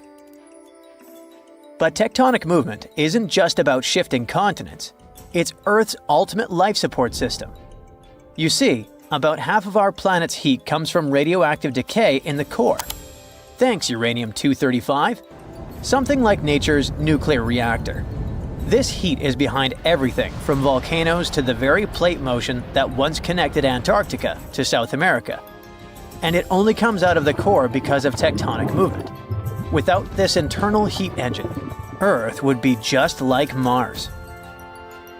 When the plates move and release heat, they also release CO2 gases into the atmosphere, regulating the temperature of our planet. And when the plates move underwater, they take a lot of this CO2 back to Earth's interior, recycling all this gas. This is why the plates can change our air, climate, and even the evolution of life itself just by moving around. But billions of years ago, these plates were not moving around. Back then, it was like Earth was wearing a solid ceramic shell with many cracks. But even without tectonic movement, the heat managed to escape through these cracks in a process called stagnant lid tectonics, kickstarting all life on Earth. And no, tectonic movement is not a thing of the past. Earthquakes are the living proof that it is not just happening today, but might repeat again on a more dramatic scale in the future. You see, to form supercontinents like Pangaea, smaller megacontinents have to dive beneath another. And scientists predict that a similar process might create a new supercontinent called Pangaea Proxima in 250 million years. By then, humans might be extinct or living on Mars, but Earth's tectonic dance will continue, even without us. Not bad for something that moves more slowly than a traffic jam. Turns out, Antarctica and South America used to be BFFs before all that tectonic drama split them up, like a messy breakup that literally froze one of them out. Now, they just awkwardly mirror each other from across the Drake Passage. Classic exes. Consider South America and Africa. Don't they kind of look like they fit together, like puzzle pieces? Well, they actually did. But about 130 million years ago, South America was like, bye, and slowly started drifting away. These days, it's around 1,800 miles from Africa, and it's still on the move. Every year, the continent shifts a little more toward the Pacific Ocean. So, how's that even happening? Tectonic plates are constantly moving. That's what makes the Earth's surface shift over time, going from this to what we see today. But those movements happen so slowly that you and I can't see them go. So, no, Brazilians or Chileans aren't out there feeling their continent inching westward. But the numbers don't lie. South America is moving, and apparently all it wants is to get as far away as possible from this massive underwater mountain range called the Mid-Atlantic Ridge. But what exactly is pushing the land toward the Pacific Ocean? It is the heat inside our planet. Way down beneath the ocean, there are cracks in the Earth's crust, and magma, super hot melted rock, rises up through those cracks. When that happens, the magma cools and hardens into solid rock. Over time, this process might build underwater mountains, like the Mid-Atlantic Ridge. And as more new crust forms, it begins to push the older crust out of the way. In the process, tectonic plates and the continents riding on top of them get pushed along. Now, on the other side of South America, over by the Pacific, there is the Nazca Plate. It's heavier and it's moving eastward. Since it is denser, it is sliding underneath the South American plate. This entire process is called subduction, and it's happening at a rate of about 3 inches per year. By the way, the collision between these two plates is what's behind all those breathtaking volcanoes scattered throughout the Andes, and it's also making the continent move. So, if everything goes according to plan, projections show that South America will end up more centered in the Pacific Ocean in the future. But some models suggest something way crazier. Before we get into that, though, we need to clear something up. Why on earth isn't Africa following in South America's footsteps? I mean, shouldn't it be drifting west too? Well, not quite. Africa is doing its own thing because it sits on the African plate. So the Mid-Atlantic Ridge is located between those two continents, and just like it pushes the South American plate, it also pushes the African plate, but in the opposite direction. It's like this ridge is trying to split up two ex-besties, But there's more. Africa is also being influenced by the East African Rift. That's one of those massive cracks we talked about earlier, but it's happening on land, which makes it extra dramatic. This is what's causing the continent to slowly split apart. It's a long story, but let's just say the rift is pulling Africa in more directions than South America ever had to deal with. Okay, now it is finally time to talk about that crazier thing that might happen to South America and everything around it in the future. Theory number 1. It could break away from North America. I know, super dramatic, but don't panic. We're talking hundreds of millions of years from now, and I won't be around. You see, both continents are moving in the same general direction, but at different speeds. The North American plate is cruising along at about 1 inch per year, while South America is moving a bit faster. So even though they're heading the same way, they are not keeping pace. Over time, as the Atlantic Ocean continues to widen and the Pacific keeps shrinking, all this tectonic movement could eventually pull the Americas apart. Theory number 2. Marine life could go through some major changes. Right now, the Americas act as kind of a giant wall between the Atlantic and Pacific Oceans. Because of that, sea animals have evolved differently on each side. Take the green sea turtle, for example. The ones living in the Atlantic tend to be bigger and lighter in color. Meanwhile, their Pacific cousins are usually smaller and darker. But if, one day, there is no land blocking these two populations from mixing, they would end up with brand new migration routes, new nesting spots, and a lot more overlap in their territories. Now, multiply that scenario by hundreds of other species, and things could really get shaken up.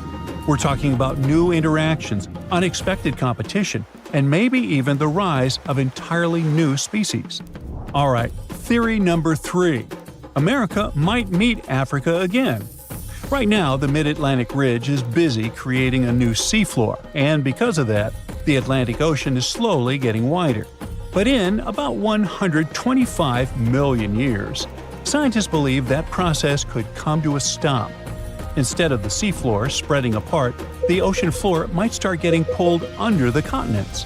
When that happens, the Atlantic will stop growing and start shrinking. And the water section between South America and Africa is likely to be the first part pulled beneath the land. That means the Americas and Africa could meet again. And when that happens, border countries could turn into super shaky places, with earthquakes happening all the time and brand new volcanoes popping up left and right.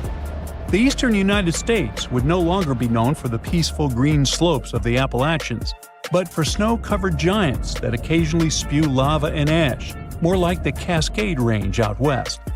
Countries would end up with totally new neighbors. Brazil might line up with Nigeria and Cameroon. Uruguay could be sitting right next to Angola, and Argentina might be sharing a border with South Africa. So if these two continents really do merge, how intense would that be? Well, for starters, this new supercontinent would instantly become the biggest one on Earth, about 1.5 times the size of Asia. And chances are, a brand new mountain range would form right where the continents meet, creating a natural border between nations. Being part of the same massive continent could make a lot of things way easier. For one, tourism could totally take off. People traveling between countries by land without needing pricey plane tickets could be a game changer. But it wouldn't stop there. Other types of economic activity could get a major boost too. Now on one side we have South America, which already produces and sells a wide variety of foods, from wheat to bananas, beef, cocoa, soybeans, hey, you name it. On the other side, there is Africa, exporting things like textiles and clothing. That alone would make them a super powerful bloc when it comes to trading raw goods. But can you name another important thing these two continents have in common? Yep, petroleum. Countries in South America, like Brazil, Venezuela, and Colombia, are major oil exporters. And over in Africa, you've got Nigeria, Algeria, and Libya doing the same. Now, can you see just how powerful that kind of union could be? Meanwhile, let's talk about animals. These two massive lands coming together could lead us to wild meetups, like a capybara sharing space with a Nile crocodile, or a sloth seeing a hyena from the top of a tree.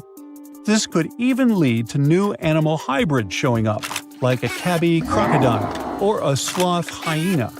Okay, those weren't the cleverest names, and honestly, these animals wouldn't be able to mate or even wouldn't want to. But you get the point, right? It's not all positive, unfortunately. New species showing up could become predators, competitors, or even parasites to the native plants and animals. It would take a long time for things to settle into a new balance in those border regions. But honestly, no one really knows how long it would take. The only thing I do know is neither of us will be around to see it, which is okay. So it turns out that you can't drive between South America and North America, and there's a simple reason for that.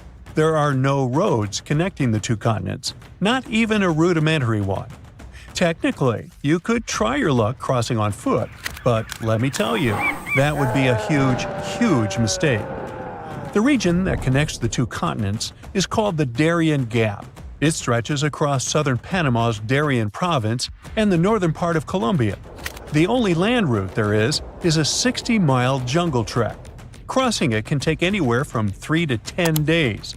It depends on weather conditions, how much you're carrying, and honestly, just pure luck. Chance plays a big role here, because this isn't some chill, relaxing nature walk. It's a harsh, extreme environment, known for being completely isolated and one of the most dangerous places on Earth. Still, people seem to forget that and go there anyway. Every year, the number of people crossing just keeps growing. In 2014, fewer than 10,000 people crossed the gap.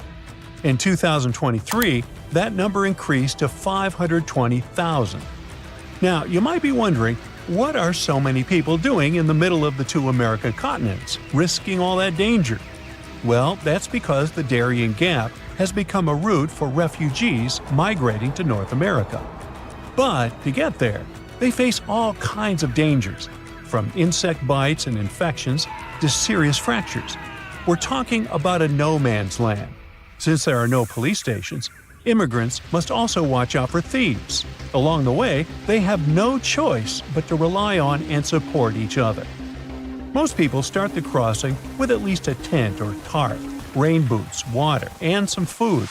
But these things get heavy fast, and people normally can't carry enough supplies for the entire journey. At some point, people start drinking river water to avoid dehydration. But the water's full of bacteria and dirt, so it causes intestinal issues. And if things get serious, there's no medical help there. To make this whole scenario even worse, the temperatures are brutal, often hitting over 95 degrees Fahrenheit. Now, a small subset of people who venture through the Darian Gap are hardcore adventurers and travelers looking for a survival experience in the jungle. But this region is no place for a relaxing vacation.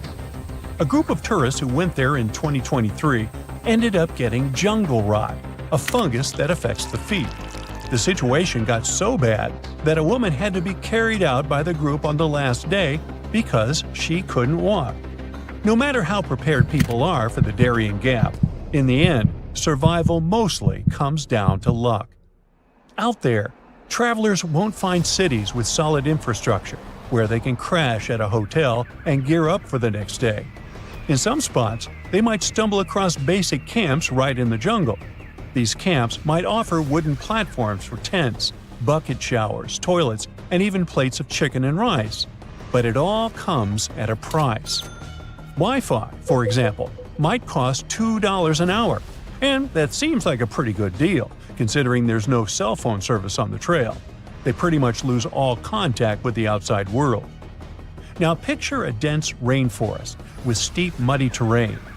The hiking trail is littered with boulders and tangled with vines, like nature's own tripwires. It climbs sharply over a mountain, becoming a serious challenge even for someone in good physical shape. The area also gets constant heavy rainfall, which can lead to landslides, flash flooding, and extremely muddy conditions. The situation gets so intense that even the t-shirts and faces of those who make the crossing end up covered in mud. They'll also have to cross a lot of fast-moving rivers. A Venezuelan dad who recently went through the area with his 2 kids said their sneakers ripped apart on the very first day. That's how powerful the rivers can be. And they're deep, too. Sometimes the water reaches all the way up to their shoulders. But the dangers in that area aren't recent. For centuries, the Darian Gap was thought to be impossible to cross. The first Europeans who ventured into Latin America saw it as kind of a jungle training school. They totally knew about its dangers, but still, many adventurers tried to make the crossing in the years that followed. In 1854, for example, an expedition disappeared for 49 days in the jungle, battling starvation and exhaustion. Then again, in 1870, a group of 100 men set out to cross it. Even though they were well prepared and carried cutting-edge equipment for the time, they still suffered tremendously during the journey. They had to rely on incredible resilience to survive the challenge.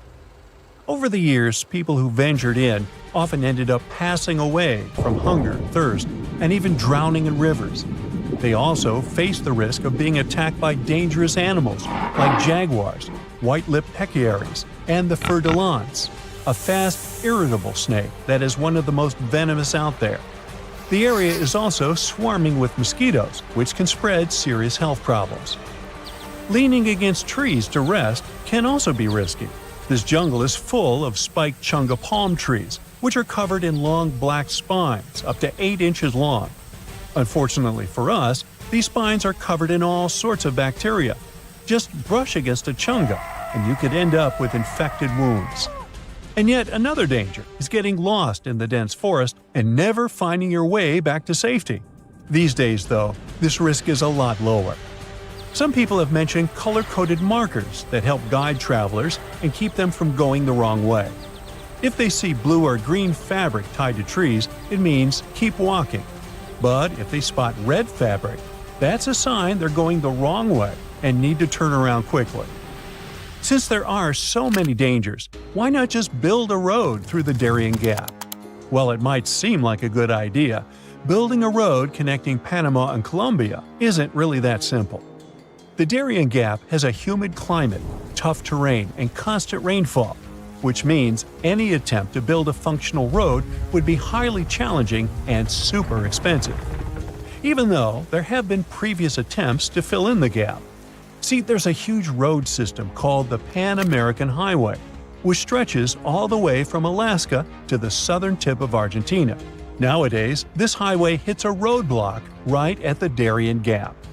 But it wasn't supposed to be like this, as the original idea was for the road to go through there. Leaders from Latin American countries tried to make this plan happen in the 70s, and then again in the 90s. But a lot of people were against it, mainly because they wanted to protect the local communities and the rainforest. Since the Darian Gap is mostly untouched by humans, it's one of the most biodiverse places on the planet.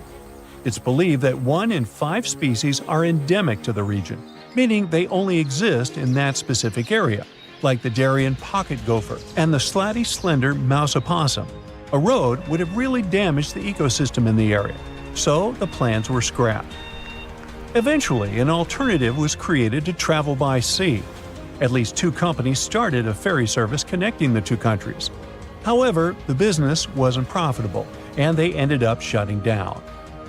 Not long ago, Panama decided to close the Darian Gap route. Now they're sealed off with barbed wire fencing. It might just be a matter of time before other routes are created. But if you are an adventurer looking to visit South America, it's probably not best to wait for that. Traveling by plane to Colombia will always be a much safer option. There's a stretch of water that even the most experienced explorers fear. No matter what season you choose to cross it in, you risk meeting face-to-face with waves that can reach as tall as the Hollywood sign. I'm talking about the Drake Passage, the waterway connecting the Pacific Ocean to the Atlantic Ocean, stretching from Cape Horn at South America's southernmost tip to Antarctica's South Shetland Islands. It's about as wide as the distance from London to Berlin and takes up to 48 hours to cross. Some sailors compare getting on the other side to going to the moon. That's how challenging it is. Even the man who discovered it, Sir Francis Drake, never sailed these waters because they seemed too dangerous to him and opted for a calmer, although longer, Strait of Magellan. The passage took the lives of around 20,000 sailors and over 800 ships. Tourists who want to see Antarctica cross the Drake Passage on a regular basis, although it's still often called the world's most terrifying ocean crossing. The Antarctic Peninsula, where travelers go, isn't really part of Antarctica itself. It sticks out and points towards South America like two fingers almost touching it. The water gets squeezed between these two land masses, making strong ocean currents. The passage is part of the Antarctic Circumpolar Current, the largest ocean current on Earth. The water rushes through the passage at a speed between 95 and 150 million cubic meters per second, which makes it rougher. And then there are winds that usually blow from west to east and are very strong between 40 and 60 degrees latitude. That's why those areas are called the Roaring 40s, Furious 50s, and Screaming 60s. Land slows down winds, which is why storms hitting Ireland and the UK get weaker as they move east. But Drake's latitude is the only place where winds can blow all around the Earth without being stopped by land. So they keep getting faster. These strong winds turn into huge waves that can hit ships really hard, normally around 13 to 16 feet tall. They're much higher than waves in the Atlantic. Drake Passage also has underwater mountains that you can't see. The huge current squeezes through this narrow passage and causes waves to crash against these mountains underwater. These internal waves create whirls that bring cold water up from the deep ocean. So it's not just rough on the surface, the water is wild all the way down. The first sailor managed to sail around Cape Horn and through the Drake Passage in 1616. It was a Dutch navigator, Willem Schouten, in 1616. But the most famous attempt to cross it was undertaken by Sir Ernest Henry Shackleton on his ship named Endurance. He and 27 of his men set off from South Georgia, aiming to reach Vassal Bay in Antarctica. But things didn't go as planned. On January 19, 1915, their ship got stuck in the ice. And by October, it began to sink. They camped on floating ice for 2 months before sailing lifeboats to a remote, icy place called Elephant Island. Shackleton and 5 men made a risky journey to South Georgia to get help. It took them 15 days to cross Drake Passage with hurricane winds. Finally, they arrived safely and organized a rescue for the rest of their crew. Scientists found the shipwreck of Endurance only in 2022, 10,000 feet below the water. In December of 2019, 6 fearless athletes decided to cross the Drake Passage by rowing a boat for the first time in history. It took them 12 days of non-stop rowing with a 90-minute rotation of rowers. They managed to do it, and it was probably the hardest possible way to cross the passage. The athletes mentioned it was cold, wet, and dirty, and the waves hit them like walls. The weather in the Drake Passage changes a lot, but ship captains can always see it coming and change their path. They will move the departure time to have a safety margin and not to get stuck in the middle of the passage in the worst possible conditions. Sometimes, the journey will be smooth and calm, and they call it Drake Lake. Other times, people on the ship will feel rough waves, which is called Drake Shake. Some experienced captains who often cross the passage say that the Drake Lake effect happens once in every 10 crossings, and they see the Drake Shake once or twice in every 10 journeys. A schooner or a kayak will probably not survive the journey among giant waves, but modest vessels and cruise ships have sturdy hulls and advanced stabilizing mechanisms. So, the journey isn't that dangerous anymore, but still, it's quite an adventure, especially if you're seasick. If you don't feel like risking it but want to travel from the Pacific Ocean to the Atlantic Ocean by water the fast way, the Panama Canal is waiting for you. People first started thinking about making a water path across Panama in the 16th century. Back then, a Spanish explorer found out that only a thin piece of land separated the two oceans.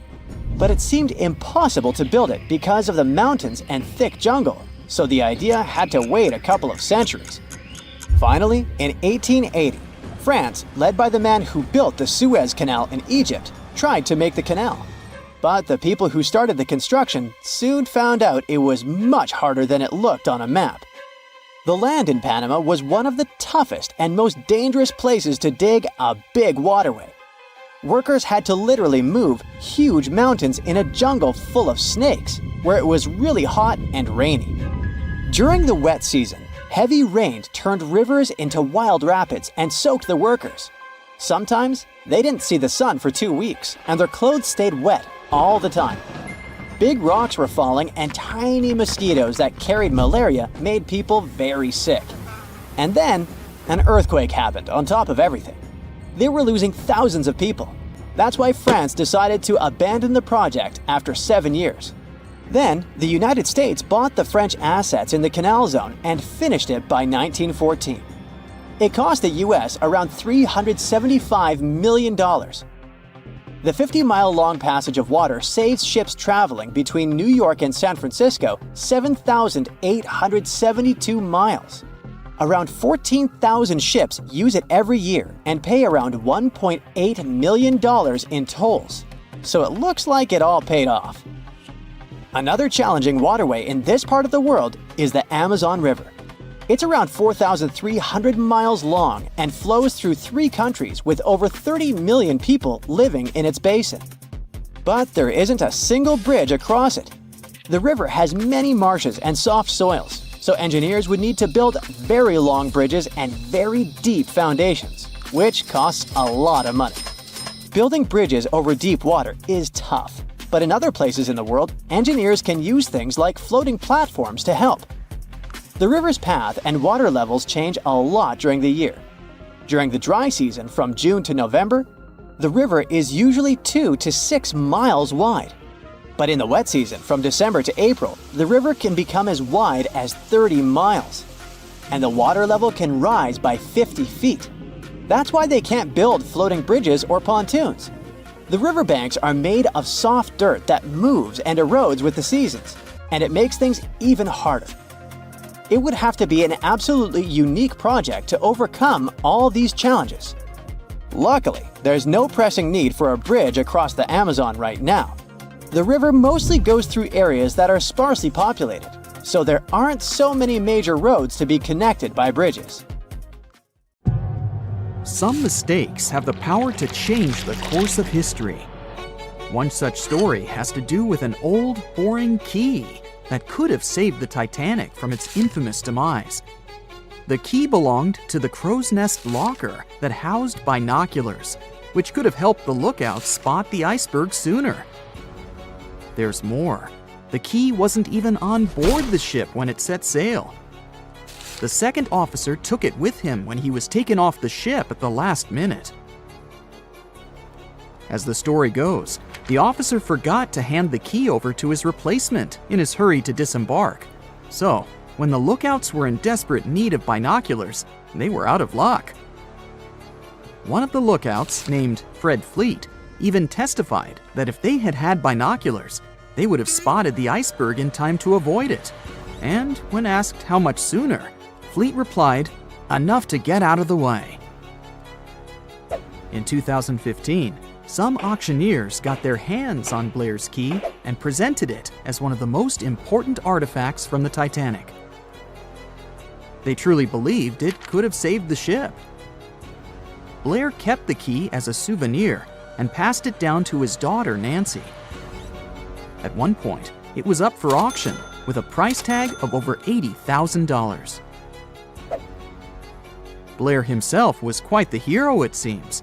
A year after the Titanic disaster, he was awarded a gallantry medal for saving a crewman who had fallen overboard while he had been on board the liner Majestic. He may have forgotten a key, but he sure didn't forget to be a hero when it counted. This next story is both funny and tragic. It's about NASA's lost $125 million Mars Climate Orbiter. The spacecraft engineers failed to convert from English to metric measurements before the craft was launched, and as a result, they lost it. The navigation team at the Jet Propulsion Laboratory used the metric system of millimeters and meters, while Lockheed Martin Astronautics in Denver used the English system of inches, feet, and pounds. JPL engineers mistook acceleration readings measured in English units of pound-seconds for a metric measure of force called Newton-seconds. What's worse is that none of JPL's quality control procedures caught the error in the 9 months it took the spacecraft to make its 461 million mile flight to Mars. That's a long time to be lost in translation, don't you think? The miscalculations were enough to throw the spacecraft so far off track that it flew too deeply into the Martian atmosphere and was destroyed when it entered its initial orbit around Mars. It's embarrassing to lose a spacecraft to such a simple math error. And it's hard to think of another example of such a large loss due to English versus metric confusion. Ever heard about the mathematical mistake that led to the discovery of the New World? Spoiler alert, it involves a guy named Christopher Columbus and a really big globe. Back in 1492, Columbus set sail from Spain with a mission to find a new trade route to Asia. He was convinced that he was less than 3,000 miles away from Japan, and just a bit more sailing would get him to the Indies with all their tasty spices. The only problem was that Columbus was a bit off in his calculations, like way off. He made a mistake in estimating the size of the globe, which led him to believe that Earth was far smaller than it actually is. Now I know what you're thinking. Wasn't Columbus afraid that he would fall off the edge of the world? Contrary to popular myth, Columbus and his crew knew the Earth was a globe, just like the ancient Greeks did 2 millennia earlier. They weren't worried about falling off the edge, but rather about the size of the ocean they planned on crossing. And to make matters worse, Columbus had no idea that an unknown landmass existed between Spain and Asia. After weeks at sea, Columbus finally reached the Caribbean. He believed that he had landed on the outskirts of Asia, and so named the islands the West Indies. He went on to explore the Caribbean and the northern coast of South America. But here's where things get really interesting. Even though Columbus insisted until his last day that he had reached Asia, another Italian explorer named Amerigo Vespucci mapped the eastern shore of South America down to Brazil and proved conclusively that Columbus had actually discovered a whole new world. A German mapmaker saw Amerigo's maps and labeled the new landmass America after him. And since his maps were super popular at the time, the name stuck. One man named Alexander Fleming stumbled upon one of the most significant medical discoveries of all time by accident. At one point in his career, Fleming observed the demise of many people from uncontrollable infections. Antiseptics were used to fight this, but they often did more harm than good. In 1922, while he had a cold himself, Fleming transferred some of his, nasal discharge to a petri dish and left it on his cluttered desk. When he finally examined it weeks later, he found that an enzyme had some antimicrobial properties. It wasn't until 1928, when Fleming left an uncovered petri dish next to an open window, that he stumbled upon the discovery that would change the world. The dish became contaminated with fungus spores. And when he examined them under the microscope, Fleming discovered that the bacteria near the fungus were dying. He managed to isolate the fungus and found that it was effective against numerous things that caused diseases. And thus, penicillin was discovered. As Fleming himself put it, "I did not discover penicillin. Nature did that. I only discovered it by accident." Talk about a lucky break. In the early 1520s, the east coast of the United States of America was a big mystery waiting to be solved. The Spanish found Florida, and the English and Portuguese found Newfoundland, but the area in between was like a blank spot on the map. France decided to take action and sent an expedition to explore the area. They chose a guy called Giovanni da Verrazzano to lead the trip. For this expedition, he got 4 ships. Unfortunately, 2 of them were shipwrecked, and a third one went home after doing some other business on the Spanish coast. only the flagship, La Dauphine, crossed the Atlantic with Verrazano and his 50-man crew. Verrazano set sail from Madeira and landed at Cape Fear. From there, he sailed south, but got a little scared of running into the Spanish, so he returned somewhere north of Charleston. He anchored not far from his original landing spot, but unlike other explorers, he preferred to anchor well out at sea. He did send a boat to the shore, and he met the natives. They were described as wearing just some animal skins covering their bodies and garlands of bird feathers. As Verrazano sailed along the coast, he reached the outer banks of North Carolina. He thought that the waters he discovered were those of the Pacific. In reality, what he'd stumbled upon was the Pamlico Sound. He thought that North America was just a long, extremely narrow strip of land.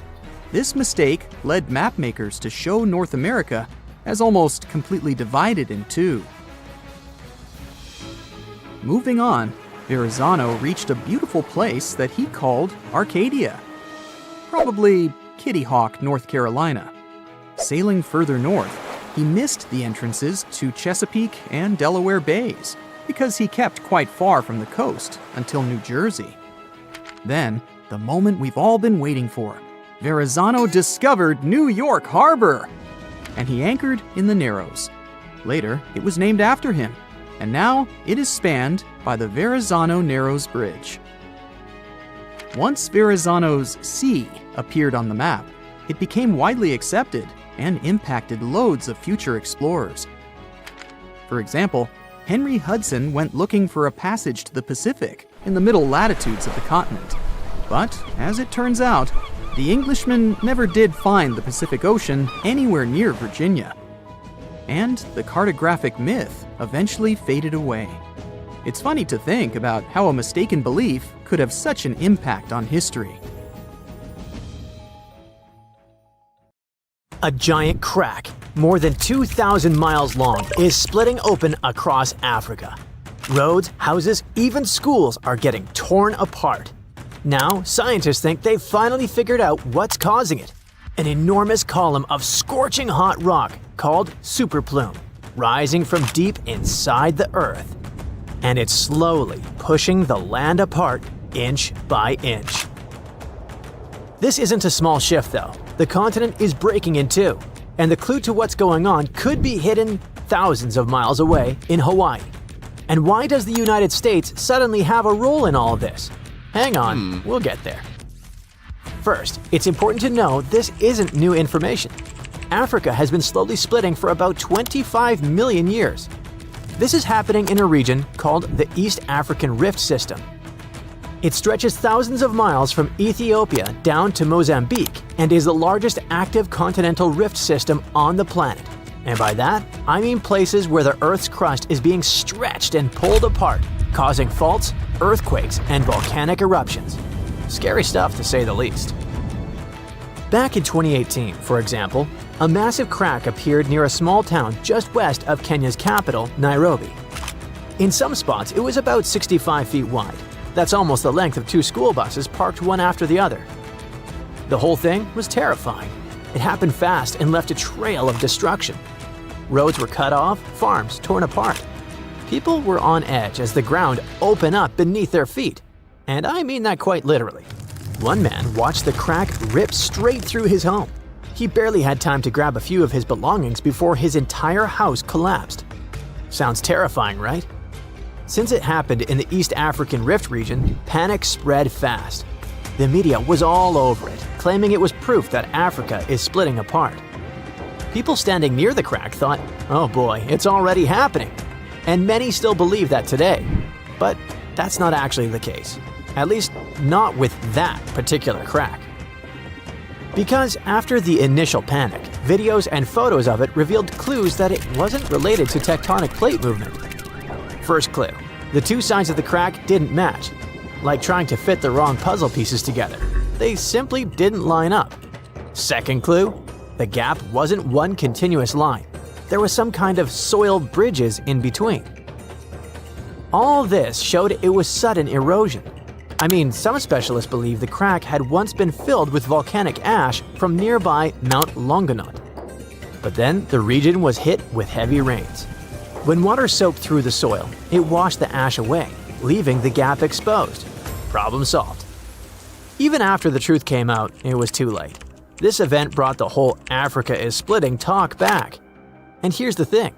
Even though that crack had nothing to do with it, make no mistake, Africa is breaking apart.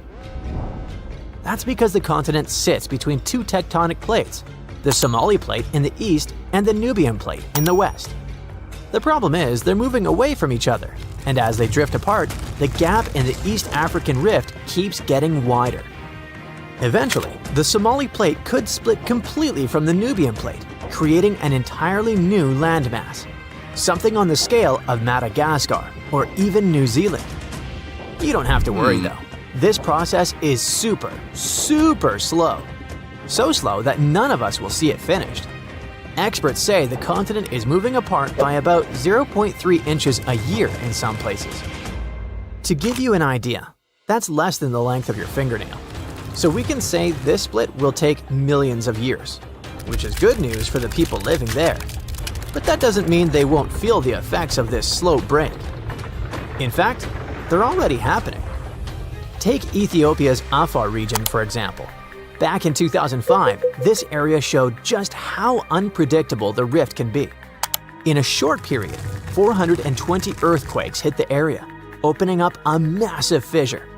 What usually takes centuries happened in just a few days, completely challenging what scientists thought they knew about the speed of geological changes. Back then, the crack stretched for more than 35 miles, and life around it is still far from easy. Recent earthquakes destroyed much of the local infrastructure. 37 schools were damaged, leaving 5,000 students without classrooms. And that was just one part of the damage. As the tectonic plates keep moving apart, water will eventually flood into this region, creating a brand new ocean, according to some predictions. Countries like Zambia and Uganda, which are landlocked today, could one day have a coastline. That could be great news for them, as it might open up new trade routes and completely reshape their economies. Don't get too excited though. We won't be diving into the waters of this sixth ocean anytime soon. The splitting process will take another 5 to 10 million years. But it's tough to say exactly when, since big seismic events, like earthquakes, could make it all happen faster. So here's what we know. The Somali Plate and the Nubian Plate are in the middle of a dramatic tectonic breakup, slowly moving apart. Africa is breaking in two. Earth will probably gain a new ocean because of it. But until recently, we didn't know exactly what was triggering all of this. Like, yeah, those tectonic plates are moving, but why? I mean, is this massive geological process being driven by something happening in Earth's mantle? Or could it have a much larger, deeper source? Well, scientists think they may have finally cracked the mystery. They believe the continent is breaking apart because there's a deep mantle superplume, a huge column of hot rock beneath the East African Rift system. Think of it as a massive subterranean hammer pushing upward, pressing against the crust, and slowly cracking it apart. But here's the interesting thing. Scientists reached that conclusion thanks to something that happened in a completely different part of the world, Hawaii. Under this US state, there's also a plume of super hot rock rising from deep inside the planet. It melts the crust above it, and that's what fuels Hawaii's volcanoes. As the Pacific Plate drifts over this plume, molten rock breaks through in new spots, creating volcano after volcano. Over millions of years, that's how the Hawaiian Islands were formed. This Hawaiian plume contains noble gases like helium and neon. And you know where else scientists found those same gases? That's right, beneath the East African Rift system. Bingo! That discovery backed up the theory that a superplume is driving what's happening in Africa. And we call it super because it might be massive. You see, these same gases have been found in volcanic rocks from Kenya all the way down to Malawi. So everything points to the existence of a single superplume that stretches from the Indian Ocean to the Red Sea, not a bunch of several isolated sources. If their data and research are correct, scientists estimate that this superplume beneath Africa likely starts at the core mantle boundary, which is located about 1,800 miles deep inside the Earth. While the East African Rift System's chemical signatures are similar to those found in volcanic rocks in Hawaii, they're not identical. The Hawaiian plume is thought to be a narrow, rising stream of hot mantle, a bit like the movement inside a lava lamp. Africa's plume might be shaped differently, more like a large mass of hot, buoyant material rising from deep within the Earth. As it reaches the surface, this hot material hits the colder, solid outer layer and spreads out, pushing hard enough to crack it open and trigger intense volcanic activity across the region. And if this theory is right, we're watching a slow but unstoppable force that will redraw Africa's map and change the continent forever. So look at this narrow passage between the north of Morocco and the southern part of the Spanish region. It's called the Strait of Gibraltar. There are only 8 miles between the two continents, but for some reason, there's no bridge, despite people having been dreaming for centuries about connecting these two regions. There are places in the world where a bridge over water stretches for a much greater distance. For example, the Lake Pontchartrain Causeway near New Orleans, Louisiana, goes for 24 miles, which is 3 times the length of the hypothetical bridge between Africa and Europe. That's listed in the Guinness Book of World Records as the longest continuous bridge passing over water. It consists of 2 parallel bridges and connects the urban area of New Orleans with small settlements in the north of Lake Pontchartrain. 9,000 concrete piles hold more than 1,000 decks above the water. This large-scale structure was built in the middle of the 20th century. It only took 14 months from the start of construction to its completion. American engineers created a unique technology for attaching concrete piles to the base of the bridge, and this bridge is still functioning. So, what's the problem with building a shorter bridge to connect Africa and Europe? Let's first find out the value of the 8-mile bridge that could connect 2 continents and the reason why everyone is talking about it. In fact, the value of such a bridge would be enormous. Diamonds, oil, minerals. Africa is full of valuable materials, and Europe is happy to buy these things. This theoretical bridge could allow people to transport things for trade quickly and comfortably. But now, the exchange of goods between Africa and Europe is only possible thanks to airplanes and cargo ships, and airplanes are extremely expensive because of hefty fuel price tags. In addition, air travel is often delayed because of bad weather. There are long customs procedures and transportation from the airport to the destination. Ships can also be a problem. The narrow area of the Mediterranean Sea, where the 2 continents are closest to each other, is a dangerous place because of storms and strong currents. The transportation of your diamonds is highly dependent on weather conditions. The second advantage of such a bridge would be the creation of tens of thousands of jobs. People from Europe and Africa would build hotels, ports, parks, and even small towns for each other. The coastal parts of both continents would become a new economic center. And just imagine how much investment those places would attract.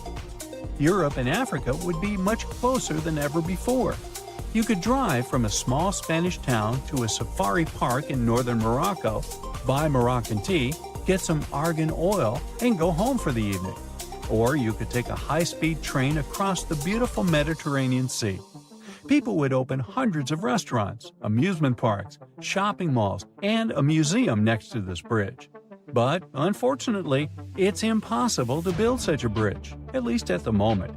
And here's why. The main problem is the Strait of Gibraltar itself, because of its strong currents and seismic activity. How can you start large-scale construction if, in a couple of days, an underwater earthquake can trigger giant waves and take all the ships underwater? Even if you build a bridge, rapid streams of water that constantly change direction can shake the entire structure and tear the connecting parts of the construction. The bridge over the Strait of Gibraltar must have a strong, sturdy system that will withstand seismic activity. Huge resources are required to create such a complex structure. Despite the dangerous passage between the 2 continents, it remains one of the busiest points in the world. It's the only place on the planet connecting the Mediterranean Sea and the Atlantic Ocean. About 300 ships pass through this area every day. Not only merchant ships, but also fishing vessels and tourist boats. There are not so many places in the world where you can watch whales coming out of the water. Not only people, but also marine creatures often visit this passage because of the peculiarities of the sea currents. But we'll talk about that later. Another problem is the depth of the strait. In simple words, any bridge over the water is built on long metal piles. Builders and engineers stick piles into the seabed and use them as a holding base for the whole construction. But installing such piles firmly enough is a difficult task because of the uneven seabed. The seabed has a unique geological landscape, irregularities, and different densities of the Earth's rock. There are also reefs, rocks, and pits. Any seabed requires extensive geological studies before piles are installed. However, the bottom of the Strait of Gibraltar is especially difficult because of its depth, almost 3,000 feet. It's one of the deepest straits in the whole world. Just imagine, you'll need the height of 10 Statues of Liberty to reach the surface of the water from the bottom of the strait. What kind of pile should be used there to hold the entire bridge? Most likely, one pile will have to consist of several parts connected into one large metal rod. And don't forget about seismic activity. Let's say you've installed perfectly strong piles, but the next day an earthquake occurs and destroys the entire structure. And a strong current is carrying fortifications all over the Mediterranean Sea. The next problem is probably the most important one, because it concerns marine life. The Strait of Gibraltar has a high salt content. This natural element makes water heavier and makes it descend to the bottom of the deep Mediterranean basin. Then, this salt water pushes up cold water from the seabed into the Atlantic Ocean. These changes in water density, as well as fast currents, create sea vortices and turbulence. It's like a raging cauldron of cold water that raises a lot of nutrients to the surface. The hollows and hills of the Strait of Gibraltar are filled with different substances and sunlight, and this creates ideal conditions for the formation of phytoplankton. Whales, dolphins, and other marine creatures adore this delicacy. That's why you can see about 7 species of whales and dolphins in this place. What might happen to phytoplankton after the start of global construction? Carbon dioxide, crushed rock, tons of dust and ashes, falling building materials. All of this could significantly pollute the environment. Without phytoplankton, many fish would go extinct. Without fish, thousands of fishers wouldn't be able to get food and earn money. But even if the bridge was built, cars and trains would continue to pollute the air and water. This disruption of the delicate balance in this narrow strait can lead to larger-scale environmental disasters. Dolphins and whales may leave to look for food elsewhere, and thus take resources from other marine inhabitants. Like falling dominoes, one problem can follow another. And all this because of one bridge. In 2007, the Spanish Ministry of Environmental Protection introduced speed limits for all ships sailing through the strait in order to not disrupt the delicate balance of nature. At the beginning of the 20th century, a French engineer proposed a project of a bridge, but it was rejected because it was too complicated and costly.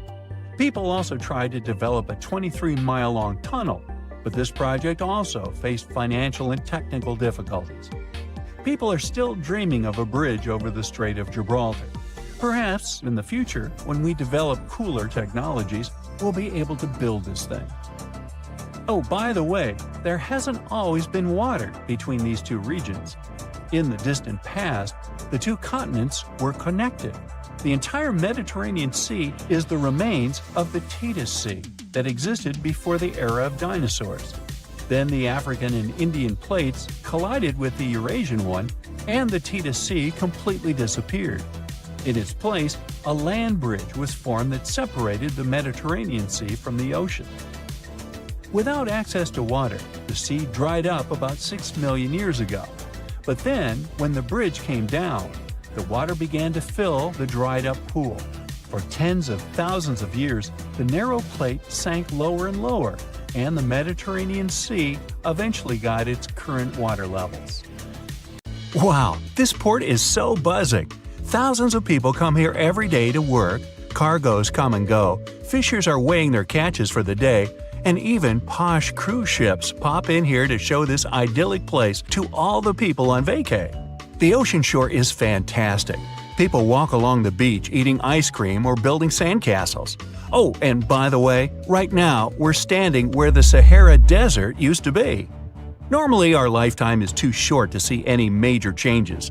We don't notice mountains rise or the way rivers change their course. Entire valleys may be sinking, but it usually takes too long for them to sink entirely. Still, a group of scientists recently noticed there's a new ocean being formed really fast, and we can even witness it appear. Look here! It's the Afar Triangle. There's the Horn of Africa Peninsula not far away. It's the exact site where the sixth ocean is being born at the moment. Wherever you are, you're basically standing or sitting on a tectonic plate. You're just sitting on a couch watching this video? Cool! Your couch is standing on the floor, your floor makes part of your house is standing on the ground, and if you take a deeper look, it all stands on one of 15 principal tectonic plates. Together, these chunks are referred to as lithosphere. It's like a nice apple pie. The crust is the lithosphere, and the fragile apple filling is everything that's on the planet's surface. If the crust cracks, the filling leaks out. And this is what any earthquake is like. A tectonic plate, aka the crust, moves. The filling, also known as houses and people, is disturbed. Africa is made up of two plates, the Nubian and the Somali ones. Yeah, that's a large pie. And it seems like these two plates are constantly separating. It leads to an oceanic spreading ridge. It looks like the African continent is literally unzipping a part of it at this moment. A 345 square mile chunk of the Sahara Desert just split, so the magma rose. It triggered a series of earthquakes across Ethiopia, Eritrea, and Djibouti. And it's not just some minor earthquake. There are lots of fumes rising from those fissures, and it smells like sulfur. Phew! The eruptions slowly push the old lava sediments away, which is followed by creation of the new seafloor. The crack is filled with magma, and when it cools, it forms the new oceanic floor. If this process doesn't stop, the Red Sea will finally flood the area, forming the sixth ocean, and Africa will be split into two parts. So we'll basically have two Africas. But wait. Neither you nor your grandchildren are going to see that sixth ocean. You'll only have 5 of them throughout your life. Same with our future generations. Same old Pacific, Atlantic, Indian, Arctic, and the Southern Oceans. Before the oceanic floor gets solid, and before the Red Sea actually starts flowing in there, many thousands, if not millions of years must pass. The continents move as fast as your nails grow, and imagine that the longest nail ever seen in history was the thumbnail of an Indian man reaching almost 6.5 feet before he cut his nails. It took him almost 60 years to grow it. Now think how far the continents will have to move by the time you celebrate your 100th birthday. Spoiler, it's not going to be very far. But anyway, you can witness some minor changes that take place even now. All those cracks that may not seem that significant so far make all the landscape in the Afar region look really unique. There's a couple more reasons for this uniqueness. Meet Erta Ale in Ethiopia, the volcano famous for its world's longest-lasting lava lake. It's located in the Afar Depression, also known as the Afar Triangle. By the way, depression refers to the sunken area. There's nothing sad about it. It's not the only volcano in this area. Eritrea, known as the Nabro volcano. It's never erupted, yet the lava in this area is pretty active. More volcanoes are to come because of the tectonic plate movements. They pull away from each other, and the Earth's crust gets thinner. The weaker the area is, the more volcanoes there are. Okay, the plates are separating, and it's kind of inevitable. It's just the question of time. This process is also called the Afar plume. We'll get more volcanoes, it's inevitable either. But how does it happen? Remember that apple pie? Yes, it was delicious. Well, things are actually much more complicated. The outer layer we walk on is relatively delicate and is made up of multiple broken pieces. It's like the eggshell or a lattice top on a pie. Let's take a deeper look at all the ingredients of this pie. If you cut a slice, you'll see it's made up of many parts, and there's something called the asthenosphere under the lithosphere. It's part of the Earth's mantle. Yeah, complicated. So the asthenosphere gets heated from within, and it rises, just like the dough when you put it in the oven. Remember those cracks on the surface of a freshly baked loaf of bread? Man, I'm getting hungry. Anyway, this is basically what happens to the Afar Triangle, and those cracks make this area split, creating those famous rifts and valleys that will possibly become so large and will probably get flooded so that the world's sixth ocean will appear there soon. Or not. Nobody's sure about it. Okay, but since the tectonic plates and, which is logical, all the continents are always on the move, we'll probably have more continents in the future. The answer is yes and no. If a part of Africa does split, we'll get one more continent, which is going to be even smaller than Australia. But there's one more possible way of how things will go. Chances are, in the next 250 million years, in the distant 250 million years, there will be no more transatlantic flights. And a walking trip from Japan to Chile will be possible too. Way too long, but possible. It's all happening now, and the first results will be noticeable in some 50 million years from today. I won't be around then. Australia will move towards Southeast Asia, and it's going to fit in just perfectly. And Africa will be pushed to southern Europe. Still, these transformations will take a really long time. People and continents have something in common. Remember that continents move as fast as our hair and nails grow, just about 1.2 inches a month. Some of them move even 5 times faster though, but even this speed is too slow for 4,500 miles distance between Africa and Europe. One theory tells us the things we've already seen before. Well, you didn't see that with your own eyes, neither did any of your ancestors who came to America across the Atlantic hundreds of years ago. The fact is, all the continents were once one landmass known as the Pangaea supercontinent. Even though it formed over 300 million years ago and split about 180 million years ago, give or take, it might come back together. So kangaroos can easily migrate from Australia to the UK if they feel like it, but the latter might be accidentally crashed while all the continents merge together. The Americas would collide, Antarctica would drift to them, and it all will merge with the already collided Africa-Eurasia.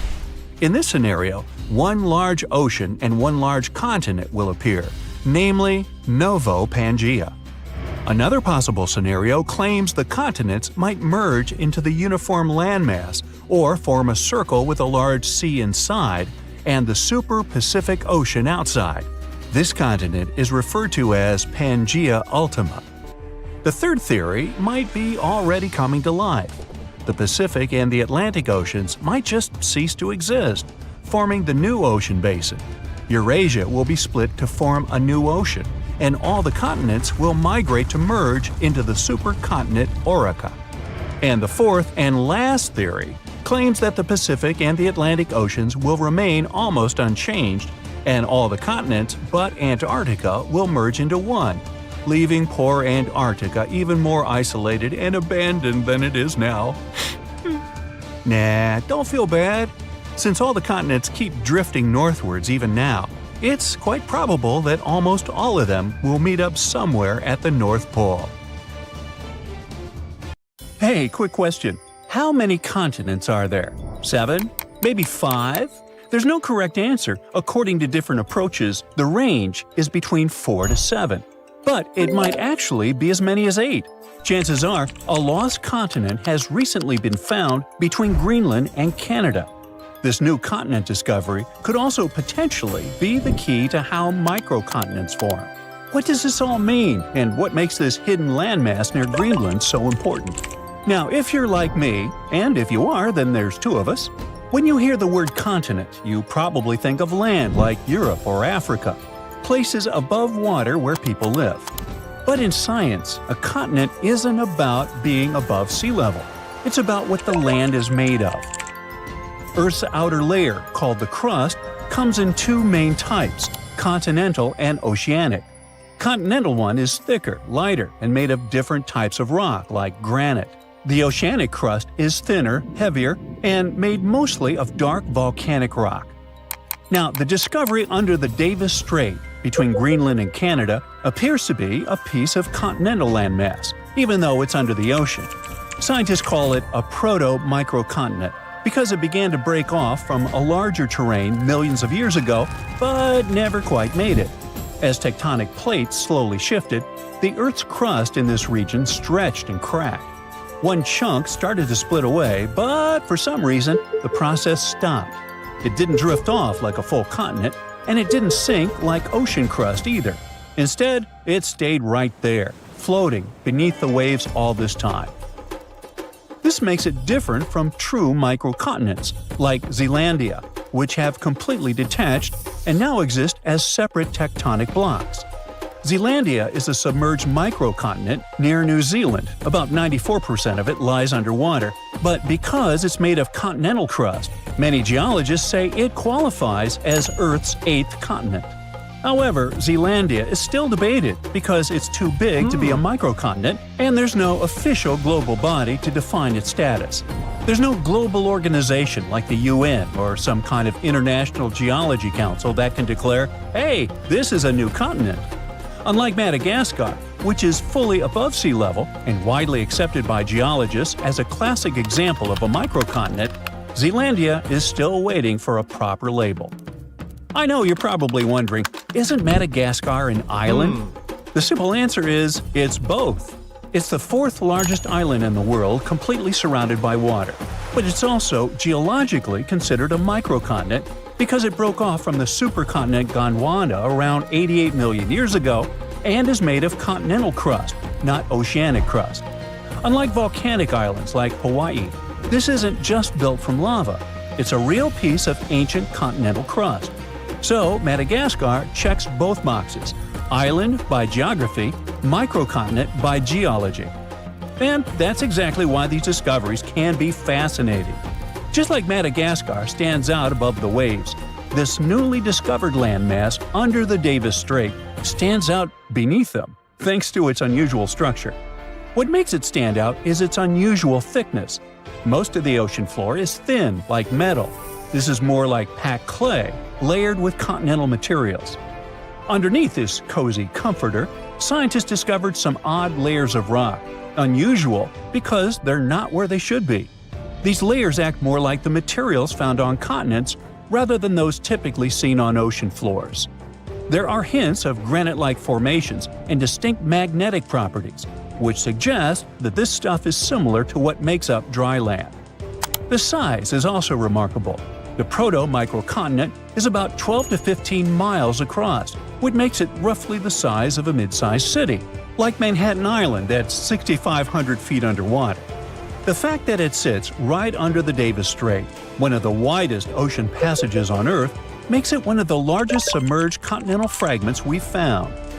According to researchers, this landmass began to form between 58 and 49 million years ago, when Greenland and Canada were slowly drifting apart. Maybe they just weren't getting along. Hey, it happens. As they pulled apart, the crust under the Tethys Strait stretched, and one of the main fault lines shifted. But the breakup didn't finish. Around 48 million years ago, the rifting stalled and Greenland's motion away from Canada slowed dramatically when it later bumped into Ellesmere Island. It's like a car swerving off and then back onto the freeway, a turn that was never completed.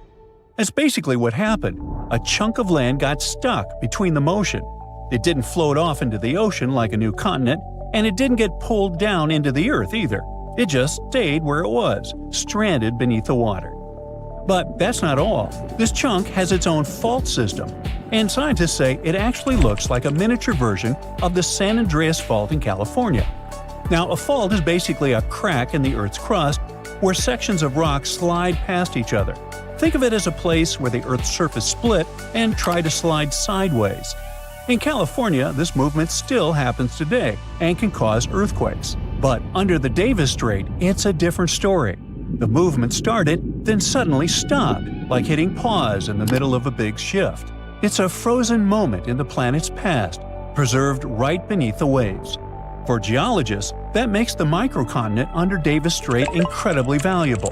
That sudden pause in motion helps explain why some chunks of land break away cleanly, while others twist, stall, or disappear. But this isn't just academic.